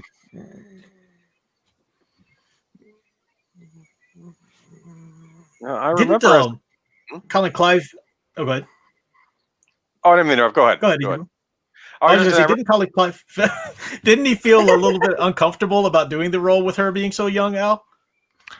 No, I haven't read anything about that. A lot of people like to talk about the age difference. Yeah. What were you saying, Age Boomer? I was just gonna say, as a kid, Dr. Pretorius was always my favorite character. That's Mhm. sort of made the movie for me. I remember that when I was a kid. It's my only vice. Thank you. Sir Torin Clegane helped me out with that. It was Dean Koontz's Frankenstein series that I was referencing. Oh, okay. And it very much brings up the idea of Frankenstein being the villain. Has they opened the door for Pretorius yet? We just see his face Yep. now. Yeah. What a great look! Right. I mean, Oh, he yeah. looks evil. His eyebrows and yeah. He looks like the doctor you don't want to open your eyes and see over you in an emergency room. I'm curious. The idea of the whole mad scientist with the funny hair and all that, did that come from this movie with Dr. Pretorius? I wonder. I don't know. I think it really did, actually. Well, I mean, whether it was this movie or really just Shelley's Frankenstein, I think the trope of the mad scientist very much evolves from that. Yes. well, just as this movie was really responsible for giving us the visual of Frankenstein that's held such sway, I think it gave us the visual of the mad scientist too that's Yep. held a lot of sway. The 'Cause lab coat and all of Yeah. that kind of thing. In is it House of Frankenstein or Castle of Dracula or whatever, when Karloff plays the scientist, I think he's really drawing on Yeah. Pretorius's role here in that. True. Now, the one thing that obviously Pretorius is not a character from the original novel, Yeah. but the elements of story that he brings in here in this film absolutely are the connection between alchemy and science. Oh yeah. you know, that was a much bigger part of the novel that was not brought up in the previous movie. Yeah, definitely. And it allows us, by bringing in a new character, it allows us to keep Henry as redeemable. He's not True. falling into the same, devilry again, at least on his own anyway. He does have a character to bear some of the blame for that. He's kind of like a drug addict. Mhm. He likes, that sense of power, and he's kind of addicted to it, but he wants to get away from it it's already almost killed him once, and for the sake of his wife, but he kind of gets drawn back into it and kind of likes it, but which is what temptation is, right? Yeah. I mean, whether it's drugs, alcohol, power, all of it, all those temptations. Wolf Tim Media says, I hope they don't cut themselves in that ornate bed. Let me tell you something. My grandfather, my grandma and grandfather had a big ornate thing like that, and I'll tell you, you couldn't walk through that room without cracking your knee on it or your toe. That ornamentation drives me up the wall. Yeah, it's like whenever we we go to Ohio and stay with his mom. She knows the bed I'm talking about. Yeah, she makes us stay in her room, which has got this huge ass bed. Pardon me, huge bed in it. Now you're doing it. I have bad influences. That's true. I should say, yeah. It's no wonder you've stayed pure so long. Right. But it's like every time I try to get in bed or go anywhere around the bed, I'm cracking my shins on it, cracking my knees on it, and it's like, I hate that bed. Spidey Rules 1962 makes a comment here. Metropolis 1927 had a mad scientist with crazy white hair first. True. That film inspired the look of the laboratory from one. There you go. Okay. Sorry there. Yeah, the electrical effects too were huge in Metropolis, and that does predate Frankenstein. Good point. Well, the girl who played the robot in Metropolis was considered for the role of the bride too. Oh, really? I can see that. And Metropolis, was equally inspired by the German Expressionism, obviously. Right. So, that's where this came from. We were talking about all the German Expressionist touches of the architecture and the set design and stuff last time. And you see that here as well, so especially when we go back to the castle. I like the camera work is slightly different with the conversations with Pretorius. With his betrothed there, the camera was more stable. More of a static, we cut back and forth to some close-ups, but we've got a little bit more motion with the camera with Pretorius because it's sort of bobbing and weaving. Like now we're being a little sly, and I love what Pretorius says to them. We've come too far to stop now. You can't stop now. You can't. It's too far, and that's what your quote unquote sin tries to tell you. Like, oh, you've begun. You might as well keep going. You can't stop it now. Okay, are they at Pretorius's yet with you guys? Yeah, he just told Henry to sit down. I want to give a shout out to Green Lion Girl real quick. Classic line that with the toast. Is my only vice. Yeah, it's my only weakness. To a new world of gods and monsters. Oh yes. There you just says it now. What were you saying about Green Lion Girl, sweetie? I just wanted to give her a shout out. She just stopped in and she said, "What did I miss?" And I wanted to respond to her the way she responded to me with the same question last week, Wednesday. You missed a lot.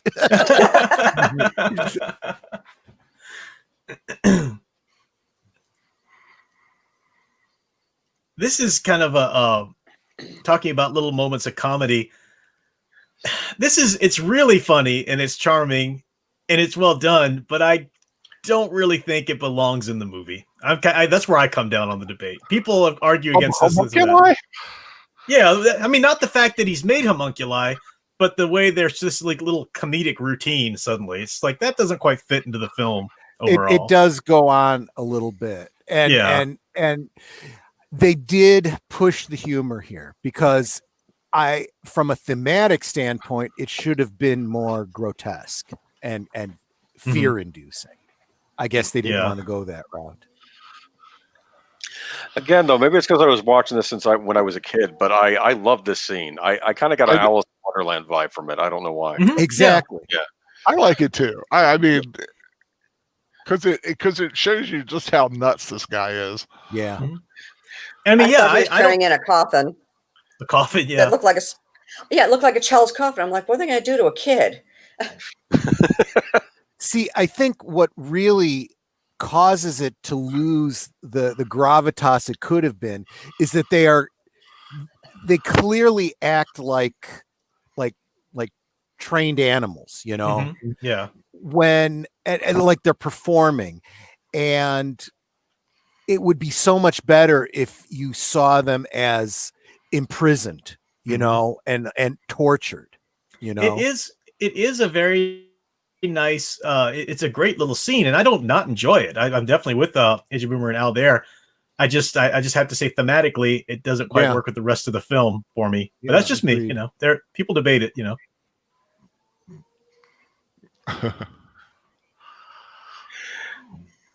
No, I think The King is based on Henry VIII, I think. Very much so, yeah. Yeah. He was eating a turkey leg.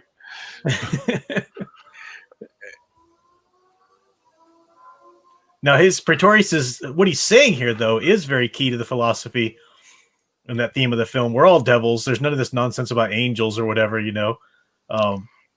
He really does. I like the little Pope. Yeah. And for crying out loud, it's his wife. I know. You know? The Archbishop, not Pope, yeah. Oh, the king climbing out of the jar. Now, why do you think they added this scene to the movie? Do you think they decided to add more humor because were there complaints about the first movie being too horrifying, or? I need to go back and watch the behind the scenes commentary, some of the documentaries they did on this edition, because I think they go into that. They talk about Wales' edition of this and that. And, I forget what they said, but I think there is an answer to that question. Again, I would point out though that the idea of the homunculus and drawing that correlation to Frankenstein's creature is right from Shelley. You know, it was intended that it was an alchemical process like creating a homunculus. Yeah, yeah. Now, after he shows the mermaid, have they got to the mermaid yet? Just now. Yeah, we passed when you see the reverse and you see the little kid in a high chair, in the middle. Oh, that's Billy Barty. Oh, okay. Yeah. He did a little scene, but they cut it because it was just running so weird. Is your copy just like jumping ahead, Al, or something? Do you want to pause and we'll tell you when we get to a timestamp or something? Or no, I'm all right. They're talking. He just said, "Be fruitful and multiply, create a race, man-made race upon the face of the earth." Okay. Now, this was the one thing. It comes up in the movie for obvious reasons, and it's definitely the motivating factor in the novel for him destroying the bride. He doesn't want the creature to create a race. Yeah. And I struggle with the science behind that. I know that obviously that is reading way too much into it, but it's like he just said, "Be fruitful and multiply" on mine. Yeah. So I might be a little. Okay. We just changed scenes. The creature's walking through the woods now. Yeah. Oh, I'm actually a little behind now. The music, though, I thought the music was unnaturally jarring for the homunculi there, but I love this change to this pastoral music here with the creature. Yeah. And we've just established this is a brutal murderer, you know. I mean, there's reasons and all of that.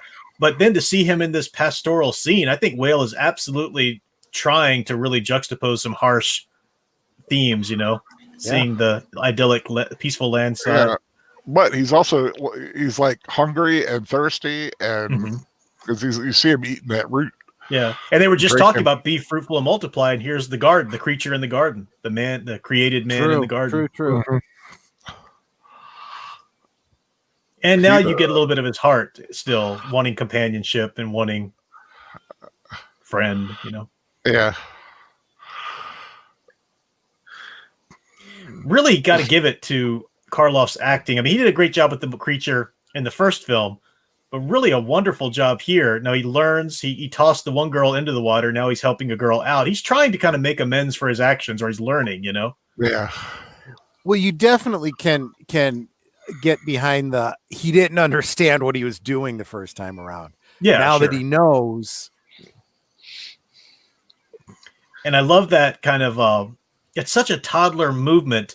He doesn't like her screaming. So that's sort of, shaking the hand and stuff like that. Yeah.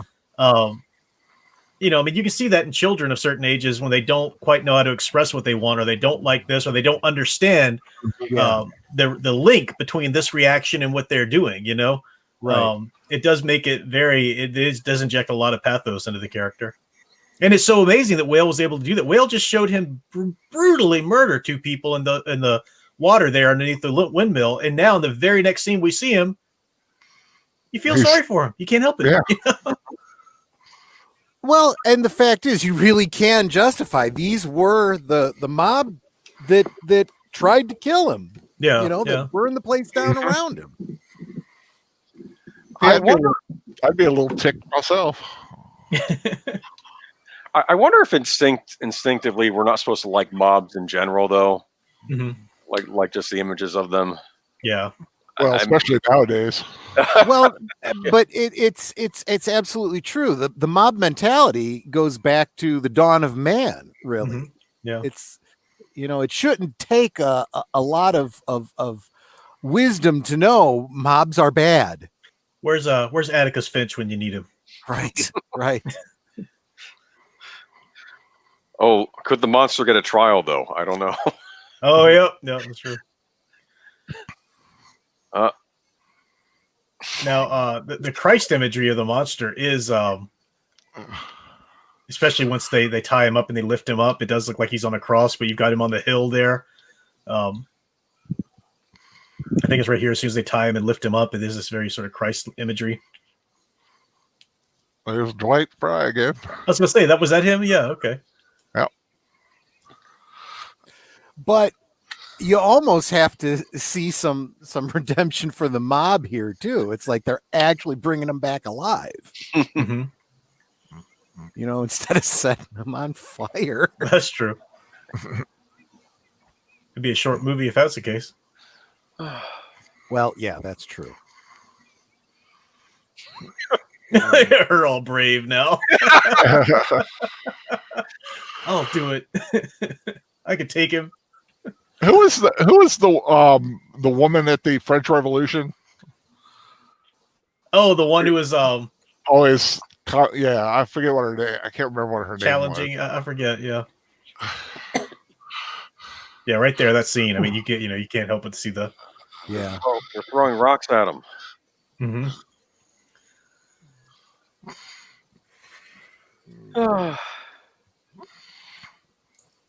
I think I'm behind you guys. I just saw them throw them into a cart, and now they're going into a village. No, that's where we are. Yep. Oh, Yeah. okay. They're in the street Carried taking them them into the courthouse. They're bringing it. Okay. Yeah. Okay. Tied up like an Ewok dinner. I was just thinking of that. Yes. Yeah, what the media is talking about the mob. Yeah, I mean, mob mentality. That's just there's no redeemable trait to that. Even if it's for a just cause, if a mob gets behind it, it'll misconstrue it and distort it eventually. I do like and I've had my students, like, one of the things when I do my American ghost stories class and stuff like that, I will sometimes let them do some Hollywood film aspects or whatever. And one suggestion I'd make is take this scene of him in the prison there and juxtapose that with him in the first movie, reaching for the light and trying to find the light, Yeah. And that is one heck of a chair. Mhm. What did they have that there for before they needed it for creature? That's the sober tank. I don't know. Is that to get people to talk? I mean, it must have been some sort of torture device. I can't imagine what use it had before the creature, and they certainly didn't make it just now for him. What was it called? I remember reading about it in Stephen King's It. Remember that, Al? Or anybody else who read along? It was the vagabond chair or something like that, or the one that they would make people sit in, and it was the idea that you have to sit in it for like all weekend, and you cry out because of the pain after sitting in it for so long or something. I forget. I forget. He's like, I am not having any of this. I know. And that's cool because you got, that's the right reaction that you had there, Troy, that you guys were talking about. Wow, that chair. And then to see him so easily just bust right out of it is a nice establishment of his strength. Oh. Well, Hulk mad. Hulk smash. That's what I was thinking when I saw this again the other night. I was like, but not vengeance, right? Because he doesn't even go after the other police. He's just wanting freedom. Well, it really is that instinct, right? Mm-hmm. I'm in danger. Mm-hmm. I'm afraid. I want to get away. Yeah.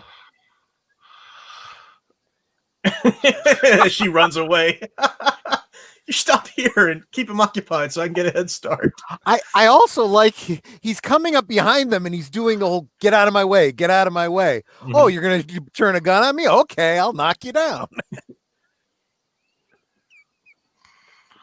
The little girl that just cried, "Oh look," was the girl that played Maria in the original. Oh, okay. Okay. Yeah. Spike Rule says he that was his timeout chair. Yeah, James Whale gave her a line so she'd get paid for as an actor instead of an extra.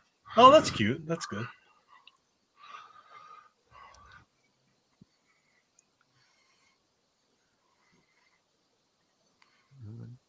where's Frau Newman? Frau Newman. Some of those that stairway in that upstairs room, I'm sure it's not the same set from Invisible Man, but it's very reminiscent of it, Sure. Any of you guys ever see Showboat, the other film that James Whale did? I never did. No. I mean, he did a number of films. I know the whole soundtrack, but no, I don't think I ever saw the film. Nope. If I ever saw it, it was a long, long time ago. You guys didn't know Maggie Gyllenhaal was in the movie, did you? Nope. I can't be the only one who sees that resemblance, right? Now I got to look. The mother gypsy there around the fire, hugging the daughter. Having a nice roast chicken.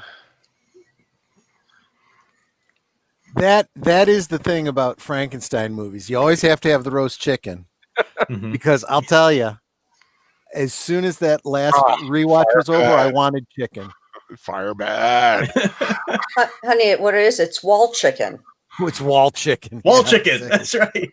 That's you know what's funny to say that is tonight for dinner I had like the remains of a rotisserie chicken, and I was like going at it like a caveman, just ripping it apart. There's something very nice and visceral about that. Yeah. I like what Tim Media says here, and he's absolutely right. He says this is personal, and it is personal, but it has to do with the resonance of the character. He says, but I must say, the monster in these situations reminds me of my time being bullied in school, mentally, physically, and verbally. Yeah. I think that's the kind of connection we're supposed to make with the creature here. The idea that you yourself are not as clueless and as socially awkward, to put it, gently anyway, but you can understand the reactions he gives. And this is such a touching scene with the blind hermit here.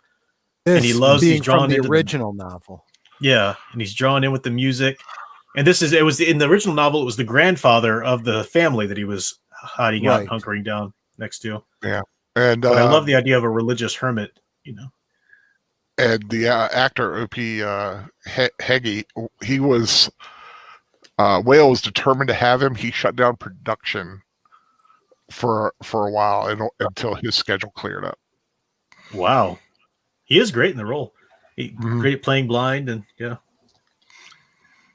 think Professor Geek, you touched on something pretty interesting there, though. I do think that might be why these monsters games are so popular, though, because sometimes I do identify with the monster. Well, and it was very much James Whale's intent to portray a story of the other, the outsider, and it had to do with his own. This was his way of injecting his own personal, in quotes, identity politics without being overt about it. Were you going to say something else there, Age of Boomer, or did I? No. Troy just added on. I mean, and I just think another movie from this time period that I think channels that is the Disney's Dumbo, actually. Yeah. It's hard because I watched those movies as a child, and it's always I know it logically, but it's always shocking when I have to realize, no, that was from this same time period, because it was color and it was animation, so you don't think of it as right.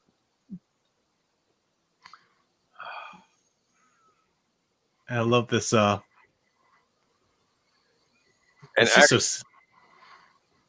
go ahead. Oh, I'm just saying. And look who he befriends, though, another outcast. Mm-hmm. Yeah. Someone who's blind. So of course, yeah. This is this scene here is something I'm going to reference next week, Monday, when we're doing The Bride. They do something very different with a blind character. But it's interesting, right? Because the inference is if you are blind, you don't see ugliness. Yeah, exactly. You connect with. He's able to see past what he looks like. Mm-hmm. To know this is just somebody in need. Yeah. And this idea of someone who's scarred, someone who's simple-minded, this is not necessarily something unnatural. This happened in real life to people. Oh yeah, I mean, people tragically born with special needs back in the day were cast out a lot of times as cursed or something like that. I mean, it's horrible to think about. I know sound engravers I hear, but I love the background music here. Yeah, it's almost religious. Well, he is a hermit in this context, so it's not a grandfather; it's a religious hermit. I guess, but they're keeping that theme going. Mm-hmm. It's like the music you would hear before mass. Look at this opportunity to establish communication. I can't see, and you can't speak. Is that correct? If you understand me, put your hand on my shoulder. Boom. Yeah. That establishes. Okay, at least you understand what I'm saying, so I can talk to you. We'll find ways to communicate. That's brilliant connection. That's so sad. He's worried for the hermit when he's going close to the fire. Yeah, exactly. Because he knows his fear of fire. Yeah. Oh, it's so touching. I prayed many times for God to send me a friend. And the framing of the crucifix behind the monster, again, that sort of Christ figure. This depiction of the blind man here reminds is what's invoked for me when I see the portrayal of the Bishop de Chagny in Les Miserables. Mm-hmm. That's why he's my favorite character. Did I cut you off, Age of Boomer? Were you getting ready to say something? No, I was just going to say, it's been a number of years since I read the novel, but I do remember, I believe this was in the novel with him staying with the blind man, and he learned how to read, I believe, staying with him until the blind family. Indirectly, yes. Yeah. It was the family that he would stay in the pigsty, which was close to the house, and he would listen to their lessons, teaching the children and stuff like that. And they did have the blind grandfather. And see. Okay. Which is important because then when the creature later confronts Frankenstein, he comes from the point of view of literature and he invokes Paradise Lost. And I love the tear that goes down the monster's face. I mean, this prayer that the poor man gives, this is heart-wrenching. If you really, give yourself over to the moment, this is really... And again, hands off to Whale, the monster crying. Hats off to Whale for being able to go from the silly homunculi scene to this one. And then they leave the crucifix there. I love that when they fade out. They leave the crucifix as the last thing to fade. Just to be able to go through this range of emotion and pathos in one movie, in a monster movie of all. This really is why, as you guys were saying the other day, and I agreed with you wholeheartedly, this is the most artistically well-made film of all the Universal monster movies. Definitely. I'm gonna throw this out to you, Professor. I feel that not only does this scene elevate, the creature and that the deepness of the emotion there, it does portray Frankenstein that much more the villain. Mm-hmm. How much more so as the creator was it his responsibility to be treating the creature this way from the beginning, taking him, you know what? You may not be pretty, but I created you and I have a responsibility to you. Well, that's what he said when he was talking to, I forget his betrothed's name, but when he says to her, I could have trained it. I could have, Yeah. Good. Yes, good. I've talked about it before, but the Boogie Nights, my friend's band, that Filk band, where they do pop songs, but they do parodies of them from fandom. And they did Hotel California as Castle Frankenstein. And there's one, that line in the Hotel California where it's understood, that kind of thing. They say where it's understood, and then the music stops, and one guy with the Frankenstein voice says, "Fire bad, bread good." They move on. I can hear that too. It's awesome. Yeah. Karloff wasn't really that happy with the fact that the monster was going to talk. Yeah. And if you notice, his face isn't as shrunken, doesn't have that hollow appearance that it did in the first film, because he had to put his bridge in to talk. Oh, okay. Oh, interesting.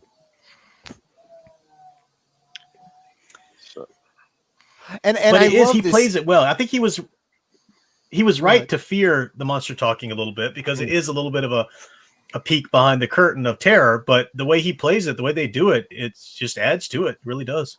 Mm-hmm. I like that bit about fire bad. Well, there's good and there's bad.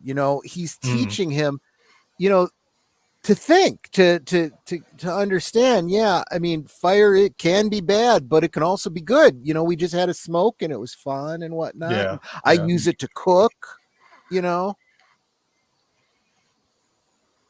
Of course, it all has to come crashing down. Right. And for him, it's like, just more company. Mm-hmm. Mm-hmm. Oh, yeah. Now again, he's getting ready to be shot, so of course he's got to. Yeah.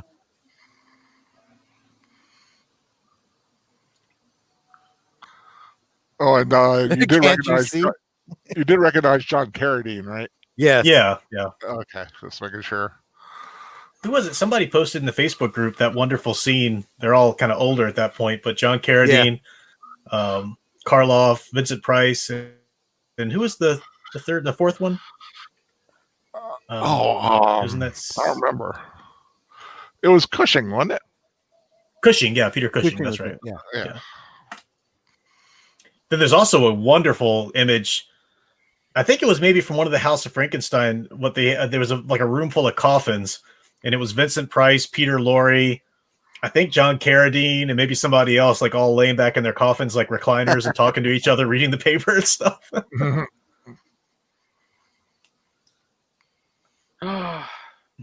blind man loses his house. Yep. And then we see the monster run out there, and I love this. He goes from the shrine there with the statue of Jesus and everything like that to nighttime at the cemetery. Yeah, and destruction and stuff like that. So at this point he's accepting his monstrosity, and this is like the visual equivalent of what he says in the book when he says with something to the fact of within me there's great love and great hate, and if the one can't be satisfied, the other will be appeased. It's also foreshadowing of one of his last lines where he says, "We belong dead." Mm-hmm. I mean, eventually he kind of begins to understand what he is. He literally is a reanimated corpse. Yeah. And I was going to say, Spidey Rule 62 said, when the fire started spreading in the monster, it almost looked like the monster was having a nightmare. Oh, yeah, good point. Yeah, that's his worst fear. So, did anyone here ever dress up as Frankenstein for Halloween or Frankenstein's monster? No, did you? Gosh, I guess I never did. Now that I think about it, It was actually a few years ago when I was getting my MFA. They had a Halloween party, and I said I never was Frankenstein when I was a kid. I'm gonna be Frankenstein this year. Cool. And I went to Walmart, and I was all angry. I'm looking through all the makeup kits, and I think I see a vampire, and I see zombies galore, and I was mad. And I finally found one that had the monster, and it had the two little what do you call those things you put in your neck? the bolt. The bolt. Bolt. Yeah, the electrodes. I was very happy. So yeah, I went as a. I did Dracula once. I've never done vampire. I've done a lot of the other monsters though. In fact, when I did Dracula, I was using a Batman '89 cape. Oh, nice. It looked really, really good. Now, I think Quasimodo. The scene that we just saw him when he stumbles in, he breaks the casket, and he sees that dead woman's body there. and he realizes that here's finally someone who won't scream or react negatively. Yeah. And it's, of course, it ends up being, a dead corpse, but he calls it friend. I mean, that's just, again, sadder too. It is. And Pretorius and his boys doing a little shopping.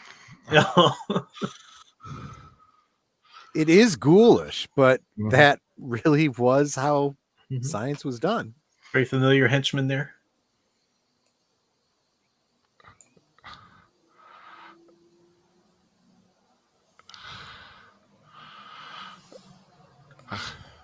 And it's interesting, Pretorius I love it, his reaction when he sees the monster, because he doesn't know the monster's in there. They're just there to find body parts for the, what he wants to do. But I do like the fact that Pretorius and later Henry are in these white robes, because they are so our pretty little thing in her way, wasn't she? Oh my gosh, that's so creepy and wrong. Oh, but they're all in white because they are the god, like creator, like, in the twisted way, Yeah. individuals. I'm gonna wait here. I like this place. It's fun to hang out in. Well, of course, when you got some booze. But I love it when he's just sitting there and then the monster comes and he's like, oh, hey, I didn't know I had company. Like, just completely not taken aback by it in any way. Like it toasting the skull.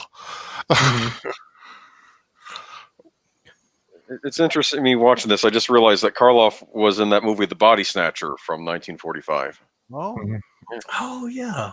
Spidey Rules points out that when Pretorius is in that black robe, he comes off very much as the Grim Reaper. Mm-hmm. Good point. And of course, this is the iconic scene at the beginning of the, or in Weird Science, the movie, but also in the show at the intro every time. You make man, no woman. And then enter Oingo Boingo and all kinds of awesomeness pursued.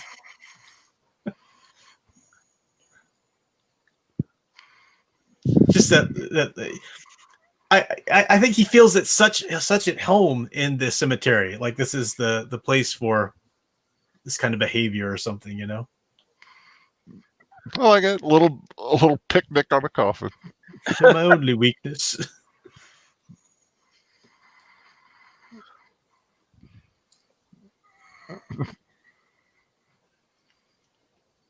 Oh, eating the bones. Crunch, crunch.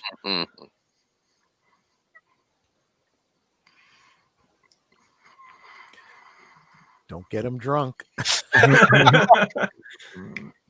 Frank is a mean drunk. One of my favorite Halloween songs is what's that? Non-carbonated, riboflavin flavored, polyunsaturated blood. It's one of those 50s style rock songs about a mad scientist who makes a blood substitute for vampires. And at the end of it, they've got a guy doing Dean Martin's voice, and he goes, I tell you, they make a great Bloody Mary too. You ought to try one of these things, Frank. Frank Sinatra, but Frankenstein. Of course.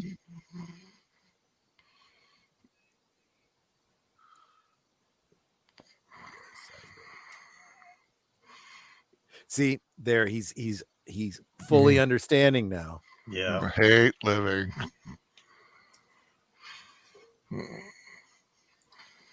You're wise in your generation.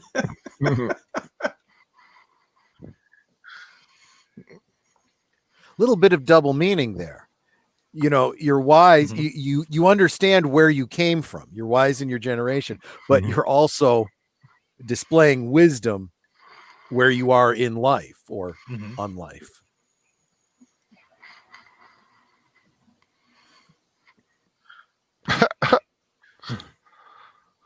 You took the high road. Yep. But he will not be put off. Now they say they're leaving. Where are they supposed to be going? A honeymoon, but I don't know exactly where. Niagara Falls, maybe.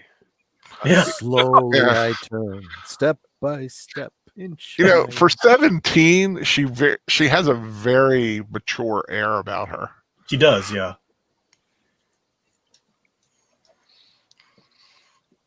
And of course, I think her next film would be Werewolf of London.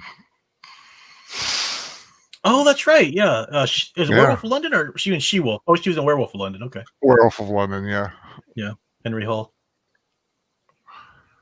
I think I've said this before, but Henry Hull's son or nephew or whatever is actually a member of the iconic Universal Monsters page in Cortland. Cortland, yeah. Hall. And he's a fan of that page, all the stuff Al does there. He has a great museum up in I think Connecticut, dedicated to all the Universal monsters and a lot, horror in general. Yeah. So this is, he's really bullying him into doing this, just as the monster forces him to do this in the book. Well, now you have him, bringing him there too, but via Pretorius, though. Of course, hearing him talk really makes Henry a bit shocked.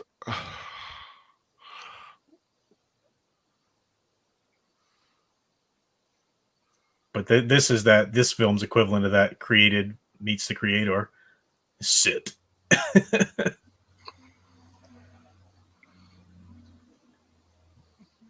I always thought that there's a great fan edit to be made by combining the first and second movie. Oh, sure. You could come very close to a true Mary Shelley's Frankenstein. Mm-hmm. Spidey Rules 1962 says in the Batman the Animated Series episode Tiger Tiger, there's a mad scientist that looks a lot like Pretorius. I'll have to go fish out that episode and find that again. Mm-hmm. Which villain was that? Tiger Tiger, is that? Or is it Bronze Tiger in that one or something? Or I don't remember. I'm trying to remember. Was the scientist who became the Man Bat involved in that episode? Maybe that was the first episode. I think it did. Yeah. Yeah, but I don't know if he was involved in that episode or not, or if it was somebody. I don't know. I don't remember now. I have to rewatch that one too. So after that wonderfully iconic blocking in the first movie of the creature coming into Frankenstein's bride's room, you've got the peeping monster. Much more calculating now. Mm-hmm. Yeah, Spidey Rules makes a great point. Pretorius lying and taking credit for the monster's ability to speak. Mm-hmm. Not only, does he, has he been established as being the crazy mad scientist creating little homunculi, but he's also a flim flam man. Mm-hmm.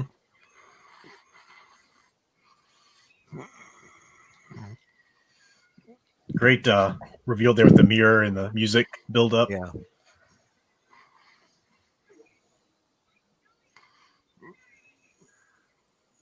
Now you've got the ultimate incentive to work. Maybe if people stopped screaming at him every time they saw me, wouldn't be so.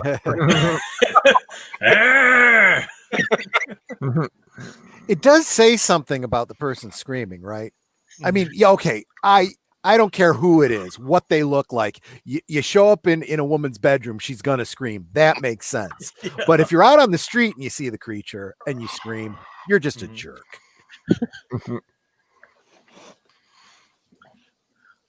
Now you got Pretorius. I like the little bat. I like the little bat that just kind of hangs there when he goes in with her. Oh, you're a couple of seconds ahead of us. Where is this bat now? He's walking in the cave. Yeah, you'll see it. It's kind of like right over his left shoulder. And right there. Yeah. Again, an unnecessary thing that looks just terrible because it's. That's actually Dracula. That's a cameo. Oh, yeah. Okay. That's a brilliant fan theory. I like that. Yep, little Easter egg for the shared universe.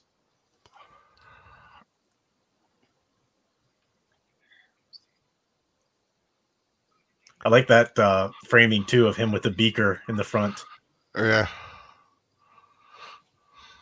that's really good framing.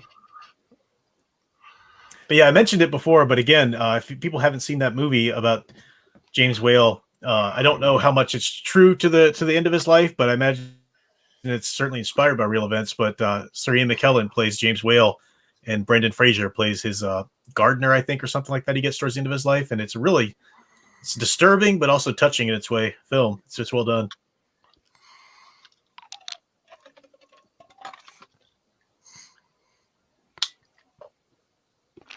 I will say the models for this castle. I mean, they blow it up again at spoilers, but it took me a minute to even realize that was a model. I think it was very well done. I mean, it looked real to me, but I don't know what you all think of that. It looked pretty real, yeah. Yeah. I mean, definitely a great craft, miniature work. You know, something else about Pretorius, he could have gotten his own spin-off standalone film. Oh yeah. Oh yeah. A completely original work, you know. The human heart is more complex than the other part of the body. There's double meaning to that, obviously. Yeah, because if you want to get really into it, if you're just looking at the muscle, it's actually not that complicated by comparison to the brain. Mm-hmm. Must you have a sound and young heart? Mm-hmm. Well, that means they got to kill somebody to get it. I think you touched on this on a previous episode, but do these movies take place in a specific time? Because, like, Dr. Frankenstein, he has the modern clothes, but then we have like the old European villages. It's part of that uncanny nature. I forget. I don't know if they ever actually specify what year, but yeah, they do have the touches of antiquity, also contemporary from the time too. Whenever they do make reference to years or give some indication that would imply when it takes place, it's very inconsistent across the movies. Mm-hmm. Especially with Wolfman coming from America. It seems to be a very contemporary-ish America he's coming back from. They say it's around like 1899. Oh, okay. Well, that doesn't work for Wolfman though, because he's definitely not wearing clothes. Yeah. No, that's what I'm saying. It's not consistent, so try not to read too much into it. Yeah, but I like that though. I like it when films do that, like Batman '89. You know, I've talked about that too before. How it does that as well. Or like I've said with Twin Peaks, where you have elements of different eras all blended together. I like that they're not even trying to really hide from Fritz to Franz. That's his name in this one.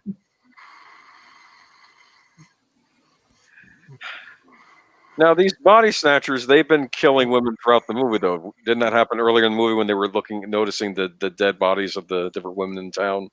I think so. They blame it on the monster, but the monster probably had nothing to do with it. Yeah. And keeping Henry redeemable here, him saying he doesn't know about the murders that are taking place.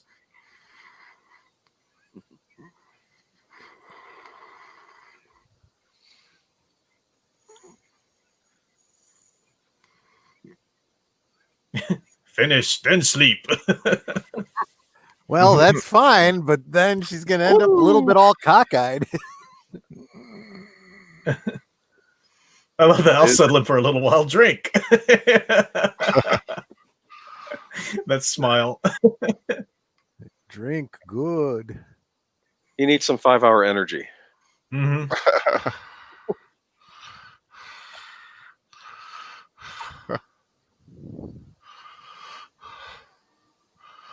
Whoop. Slipping a Mickey. Was that some Jägermeister's got going on there? Like the Jägermeister Meister Jäger. It's nighty night juice is what it is. Convenient right there in front of the settee. That'll keep you quiet.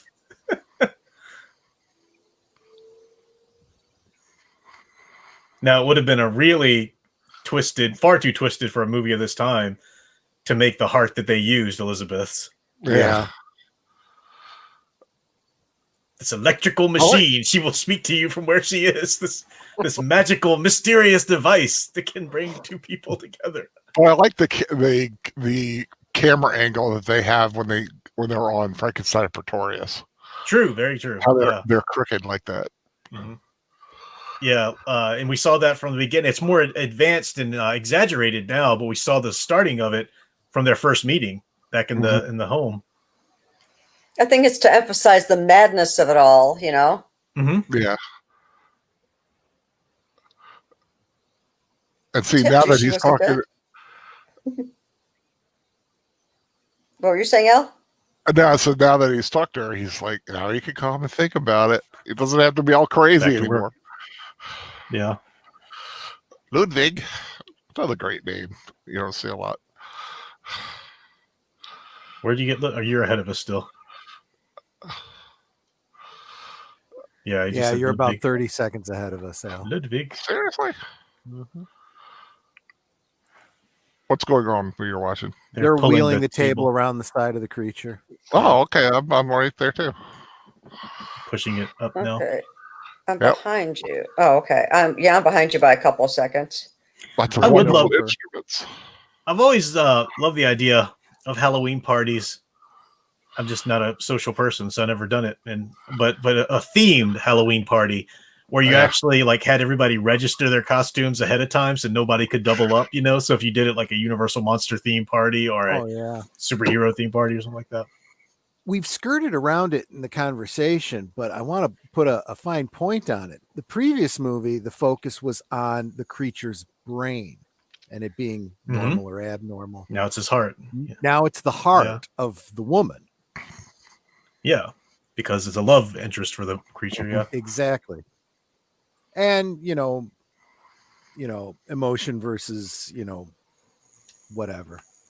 Now to get a little Jungian here, and I'll talk about it before we see it because it's just to watch it is so amazing. But the monster has in his mind, demented as it is, this picture of I'm going to have a woman. She'll be just like me. She'll accept me. It'll be no problem. She'll love me. We'll go off together. Blah blah blah. But when she's actually created, she sees not only him as monstrous, but herself as monstrous and is, terrified at her existence and so forth. And, it's again, it's that anima versus reality. Right.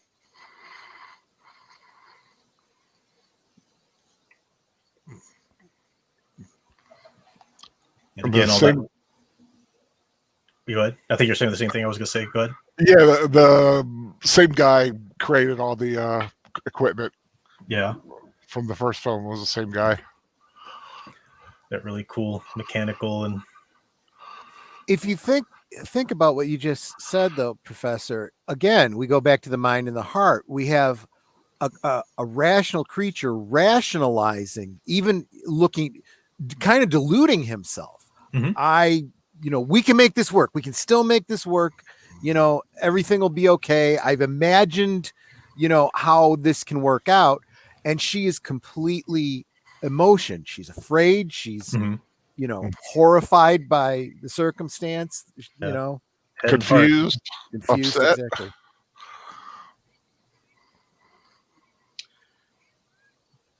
Hysterical, one would say. Oh, Spidey Rules had a comment. First the timeout chair, and now he's taking his vitamins before bed. The monster really is like a child. Yeah, and here they are playing with kites. Yep. Maybe not a child, more like an a teenager now who wants some woman. Yeah. Love the lighting effects that they do on like the faces and yeah, shadow and lights play. Those extreme close-ups and this is the madness. This is the obsession. This is the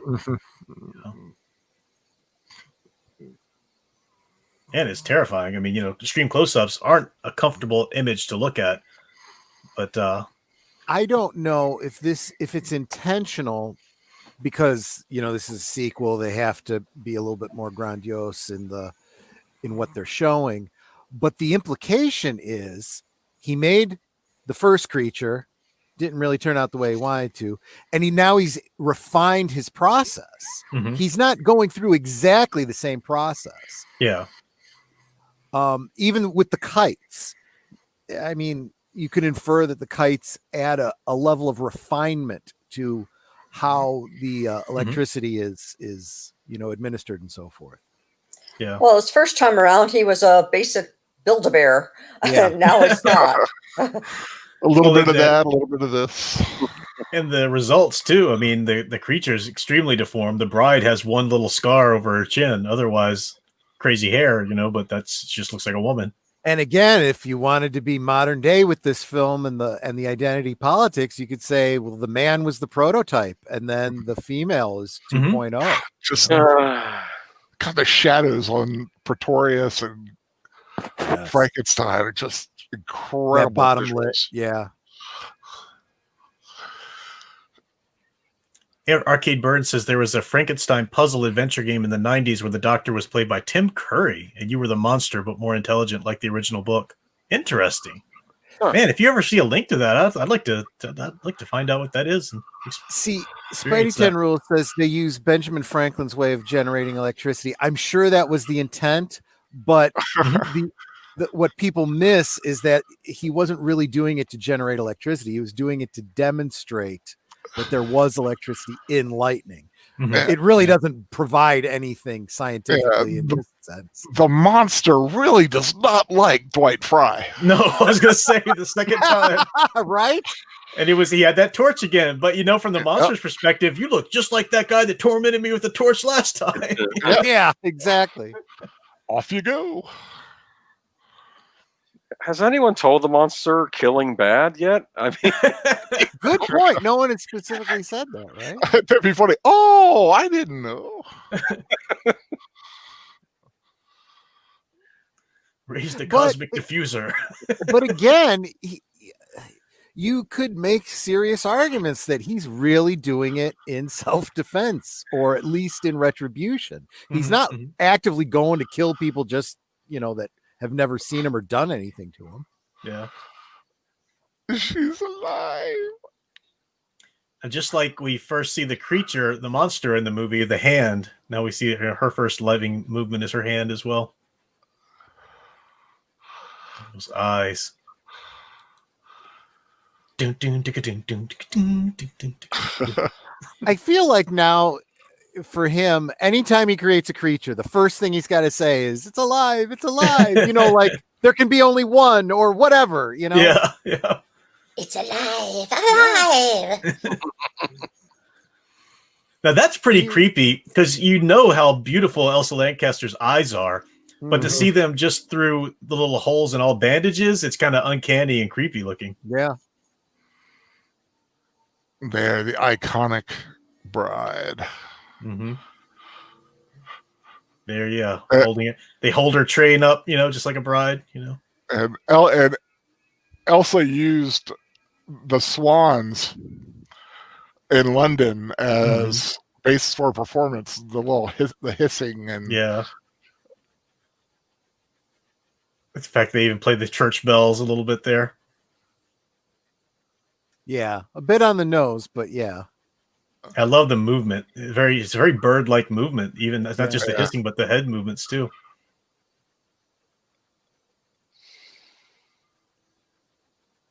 the hair held by horse wire underneath. Horsewire, really? Okay, well. Yeah, it's I like that little bit of wobbliness. So you mean the hair's not real? No, the hair is not real. That is so disappointing. Now, this is the wonderful moment where they see each other. The expressions, yeah. It's even more heartbreaking for the monster. And poor Elsa's only 5'4" or something. She's on these stilts. Yeah. Oh, is she? Oh, yeah, makes sense. I wonder if she's wobbling. Now she sees, Pretorius and Frankenstein, but now this creature, she's got the same effect. And this is the most horrific thing that he could imagine, is his beloved reacting to him the same way that, everybody else does. Love that choreography, almost like a dance, Yeah.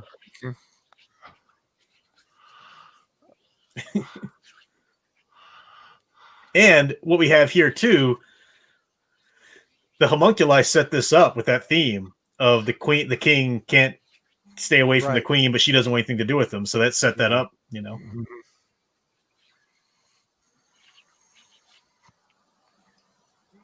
This is her there's realization definitely a correlation there, because just like with kings and queens, you know, the bride may not have a choice in the matter. Your specific job is to be the wife to this individual. It's an bear heirs.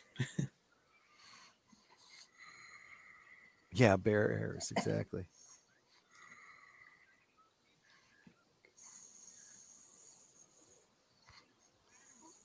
Not the smartest thing to have laying around a mad scientist layer, a lever that can blow you also. Yeah, no. Atoms. Now here's what the monster says. This is really, again, his growth, his character arc throughout the film. You go, you live. We deserve to die. And he includes Praetorius in that as well. Exactly. You stay.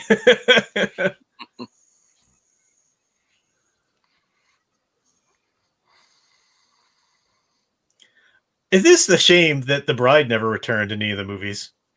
The Universal ones, you know, anyway.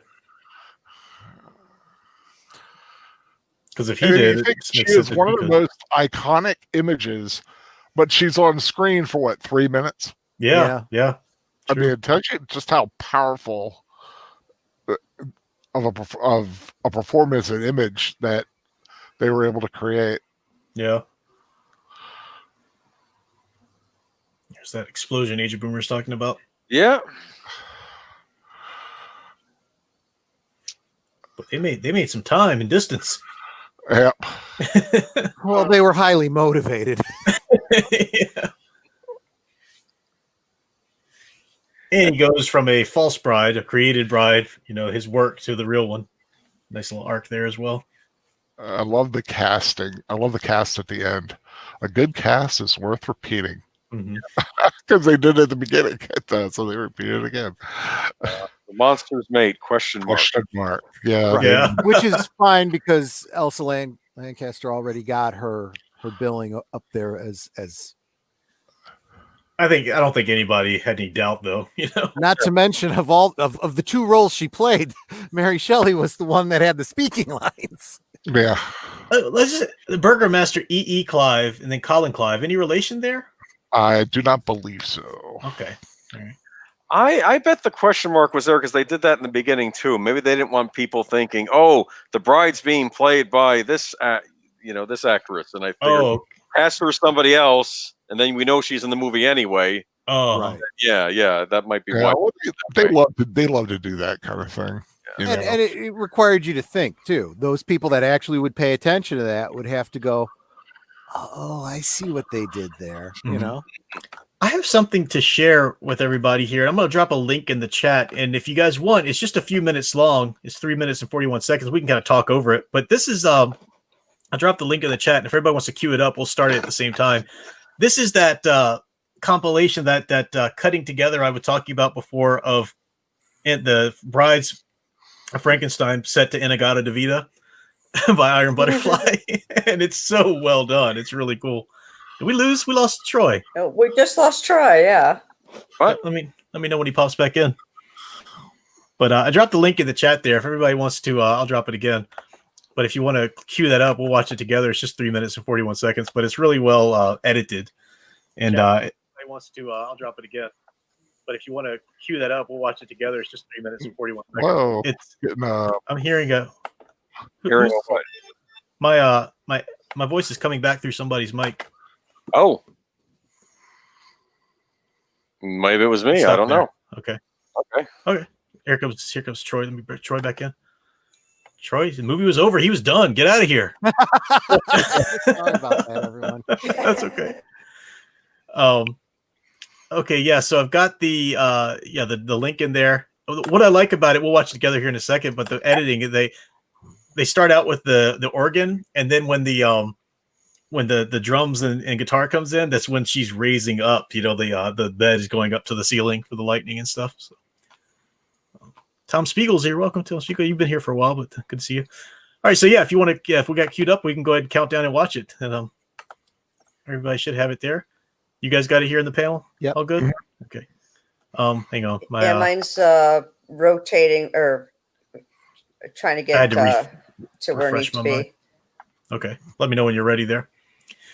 But pretty good editing. Okay. All right. 3, 2, 1, play.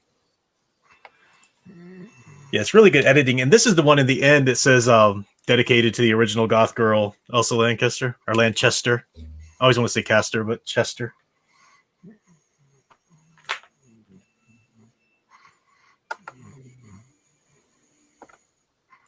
Not the greatest picture quality, but I like the editing is so cool. I love the Bach. Yeah, the fugue there. Bum, bum, ba-da-da. Love that. I do that love awesome when they bass take line. two very different kinds of music and combine them so well. Yeah. What a great song, too, though. And of course, this song was supposed to be about in the Garden of Eden, but he was drunk when he recorded it. It just came out, and I got on a Veda, you know.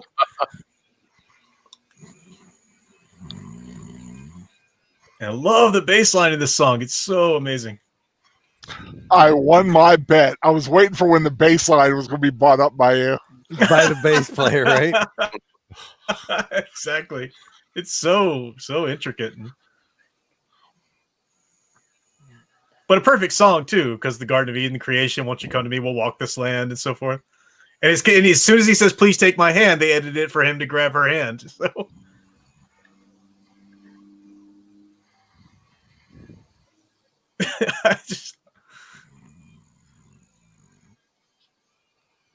That scream, that angle of her from the chin up. That's everybody's horrified when you accidentally turn your camera on your phone and it's the front camera instead of the rear camera. Yeah. You're like, oh, I look like that. Won't you come with me? Yeah, as he's leading her. Really well edited.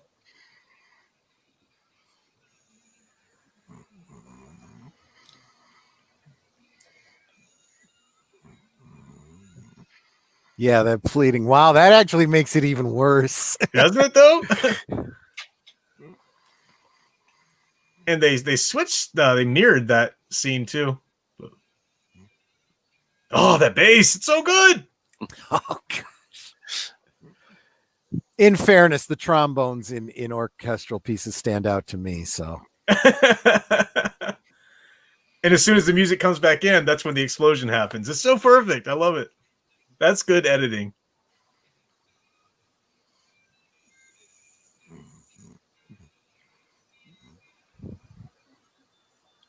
And then we'll return to the organ. Jenga.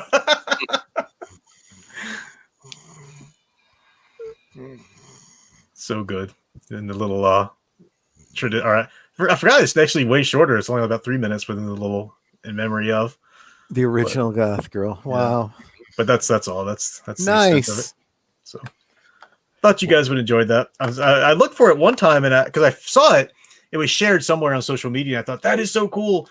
And then like a year or two later when I was looking for it, I couldn't find it anywhere with any of the search terms. So as we were watching this, I thought, let me just give it a try now. Maybe somebody took it down. Maybe it's back up somewhere. And apparently it is. So it is cool.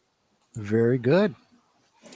I do think I've got about 20 minutes or so before before Alyssa's mother gets here, and I do have to help her transfer her over, sleeping little princess. So why don't we go ahead and give the schedules and the shout outs and everything, and then we can go to any kind of closing thoughts anybody has. Does that sound good? Sounds like a plan to me. Yep. Sure. All right. So this is Tuesday night. Rewatch. Next Tuesday is going to be The Mummy, and Agent Boomer shall return. I think, right? Agent Boomer? Yeah, I'll be there for The Mummy, Yeah. definitely. That was my favorite of Personal favorite of mine. Yes. Yeah, cool. So that's next Tuesday, but tomorrow, of course, is Wednesday, and we have Green Lion Girl will be doing her gaming stream again. I understand. Yep. Isn't Daniel Heron? Are you still here? Are you going to do? Are you starting this Wednesday or next Wednesday? I believe he's starting this week. He's starting this week too. Okay. with doing a look at soundtracks related to I can't remember. Is this week Indiana Jones or is this? I think it's Indiana Jones. This Yeah. was Indiana Jones. We're gonna try it out, see how it goes. But yeah, we're gonna be. Oh, you're in on that one. Okay. Yeah, we're gonna Okay, be watching Raiders and talk about the soundtrack over. Too. Gotcha. It's Soundtrack. getting to the point where I'm lucky I can keep Soundtracks track with of who the Birdman. hosts are. I can't always keep track of who the co-hosts are too. It's the PG shared universe. Right, exactly. And let's keep it PG, right? That's Okay. right. So tomorrow you got some options there. Daniel Heron's channel with that and Age of Boomer, as well as Green Lion Girls gaming stream. Check that out. Green Lion Girl starts at 9. When do you guys start tomorrow, Age of Boomer? I think it's 8:30. So I guess Okay. I'll be checking out probably Green Lions afterwards because I'll be Yeah. occupied obviously. But Sure. And Green Lion Girl's continuing And- with her, and it's a Halloween theme for her too. It's she's doing a playthrough of Until Dawn. Mm-hmm. Yeah. It's actually really fun. Everyone in the chat keeps telling her what choices to make in the Yeah, game. that's kind of fun. Yeah. I like that. I like that. So for the longest time, nothing was on Wednesday. Now there's 2 things on Wednesday. Yeah, Yeah, I don't But, know the future what's going on with that, but I know it's this weekend. I'm not sure about the following week either, but I know they're a little staggered though, because Daniel Heron starts earlier, and Mhm. and then Green Lion Girl. I think refresh our memories. Green Lion Girl, you start at 9, she said. Professor Geek Standard Time. Oh, 9 Eastern. Okay, so it is a little earlier than Pre-show than standard time. Pre-show standard time. There you go. So then Thursday we'll come back for more of Dune book study, and then we'll have a pre-show. Hopefully, I can prepare a little bit more, either writing or art or something like that. But that's Thursday. Friday night frights. Is Fan Man doing a Second Cup Cafe Thursday? Al, or is he? Doesn't know? Don't know, Maybe. but if he's running into a part of his schedule where he may only be able to do one a week, but he's That's going right, to do some kind of pre-recorded. Okay. Best to go ahead and subscribe and ring and hit the notification bell, and then you'll know when something Exactly. goes up. Yeah. So Friday night frights. Them Saturday. What's happening Saturday rewatches? Well, Friday. Let's just say Friday Night Frights. The film is Dark Knight of the Scarecrow. If you don't own it, don't worry. It's on YouTube. Yeah, I'll drop a link. Yep. Yeah. So yeah, that's that. And yes, Friday And what's, night on Saturday night. Presents. Saturday night. Saturday night, whatever. Saturday night. I don't know what day of the week it is. Yeah, Saturday night, Big Al presents 10 o'clock Eastern. We will be watching the Don Knotts comedy, The Ghost and Mr. Chicken. And the thumbnail is priceless. It's so good. I like that. Yeah. Was, I gotta admit, I read that and I laughed out loud literally when I saw that. Really good. Yeah. And I think Saturday Wolfton Media might be doing his Weeb Watch thing. Or is he taking a break from that? Sometimes he does it, sometimes he doesn't. That's another one of those where I would just recommend going ahead, and if you're into the Weeb Watches, go ahead and give him a subscription and notification bell, and when he goes live on a Saturday, you'll know about it. Yep. And then Sunday is Matchstick and Study Hall. Yeah, Sunday is a heart. Or oops, wait, I got Wolf 10 Medias twice. Mr. Matchsticks is a regular thing now on Sundays. So so that As one is is Study a Hall. for sure. And so is Aged Boomer with Aged Boomer and I are already starting to put together our list of the week's geek news for Study Hall. We've already got a bit of a list going. Very cool. it involves. Should I spoil it? Television, right? Well, yeah, we were sending back and forth a couple things that came up, but I said, you know what, dude? At this point, I think we should just put all these together into one what's getting canceled list, and we're just going to go through all the stuff that's getting canceled this season. Oh yeah. It's going to be because I said we got almost a full week before then. We'll have plenty of other shows being announced as being canceled in that time. Yeah. So that is Sunday. Monday is usually Sound Engraver's Monday Night Muse. That she's going to be away at that point, but as she was saying last night on her stream, she has pre-recorded some videos on Superman's theme and the He-Man theme, and I think right now her plan is to set it as a premiere to premiere on that night. Recorded video, not a live stream, but still, those will drop. So something will be on her channel Monday night, and then on your channel, Troy, you're gonna be doing the Bride. Right. Then, yeah, exactly. Let me give you a sound engraver. Make sure that you're subscribed to her and you got that notification bell for when her video goes up this week. And then, yes, I will be doing a special, just to take the time slot and fill it up. I figured it was a good time to do the 1980, I think it was 86 movie with Sting and Jennifer Beal, The Bride, where the creature is played by Clancy Brown. Oh, I did not know that. I don't know anything about this movie. There are a lot of really good parallels between this film we just watched tonight and I don't even want to call it a remake. It's clearly its own thing. Again, also not directly a remake of this. Certainly not faithful to the novel. At least not more so than this one was.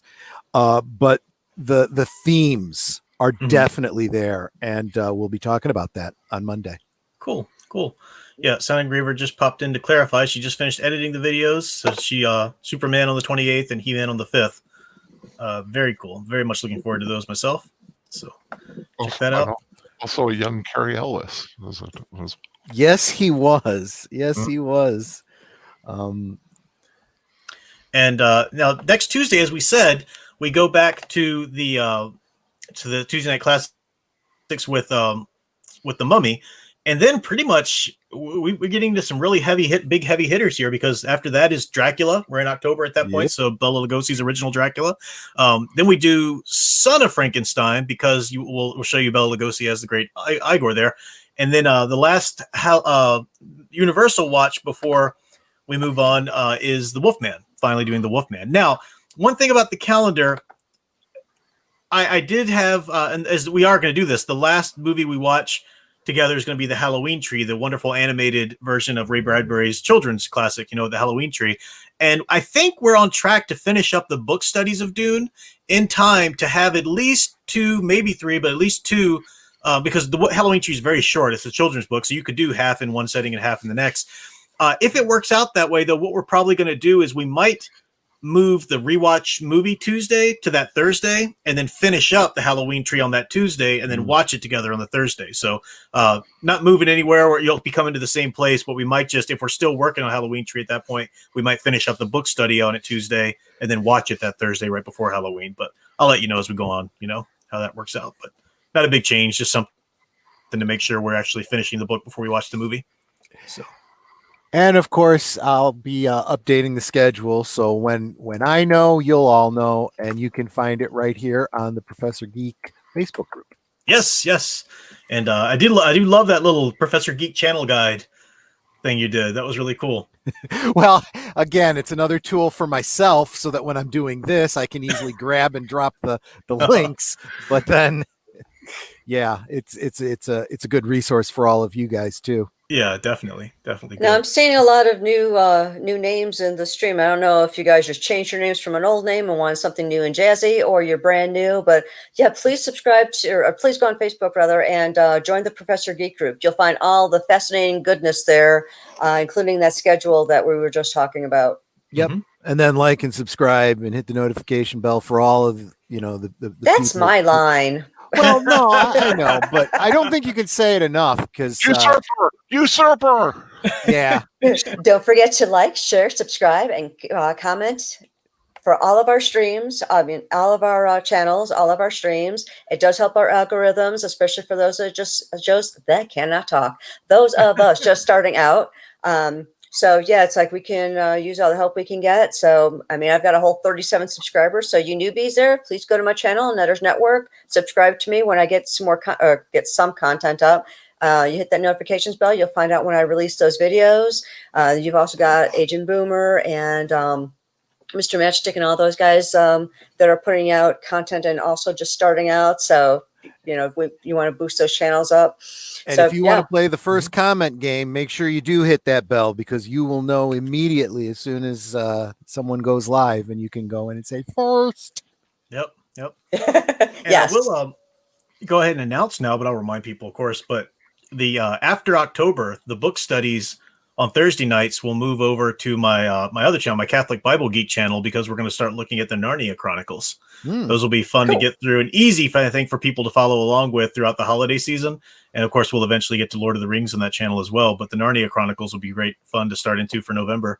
So that's how that'll work. So, that'd be a good movie rewatch at some point, maybe. I don't know. At the end of the books, definitely. Yeah. And Sound Engraver is really pushing for some Lord of the Rings rewatches. So yes, we're gonna do those. Definitely. Those will be a lot of fun. So it's a lot of stuff to get to before we get to watch those, though. Oh yeah. But so what we're saying is we're not going to run out of content anytime soon. I was just thinking that we're never going to run out of movies. Yeah, never. I was even thinking, like, I don't think Professor Go will run out of Universal horror movies for a long time, because even besides the monsters, they had a lot of other horror movies. That's true. And even the contemporaries were good too. Tarantula, monolith monsters. But I don't know if I'll do those.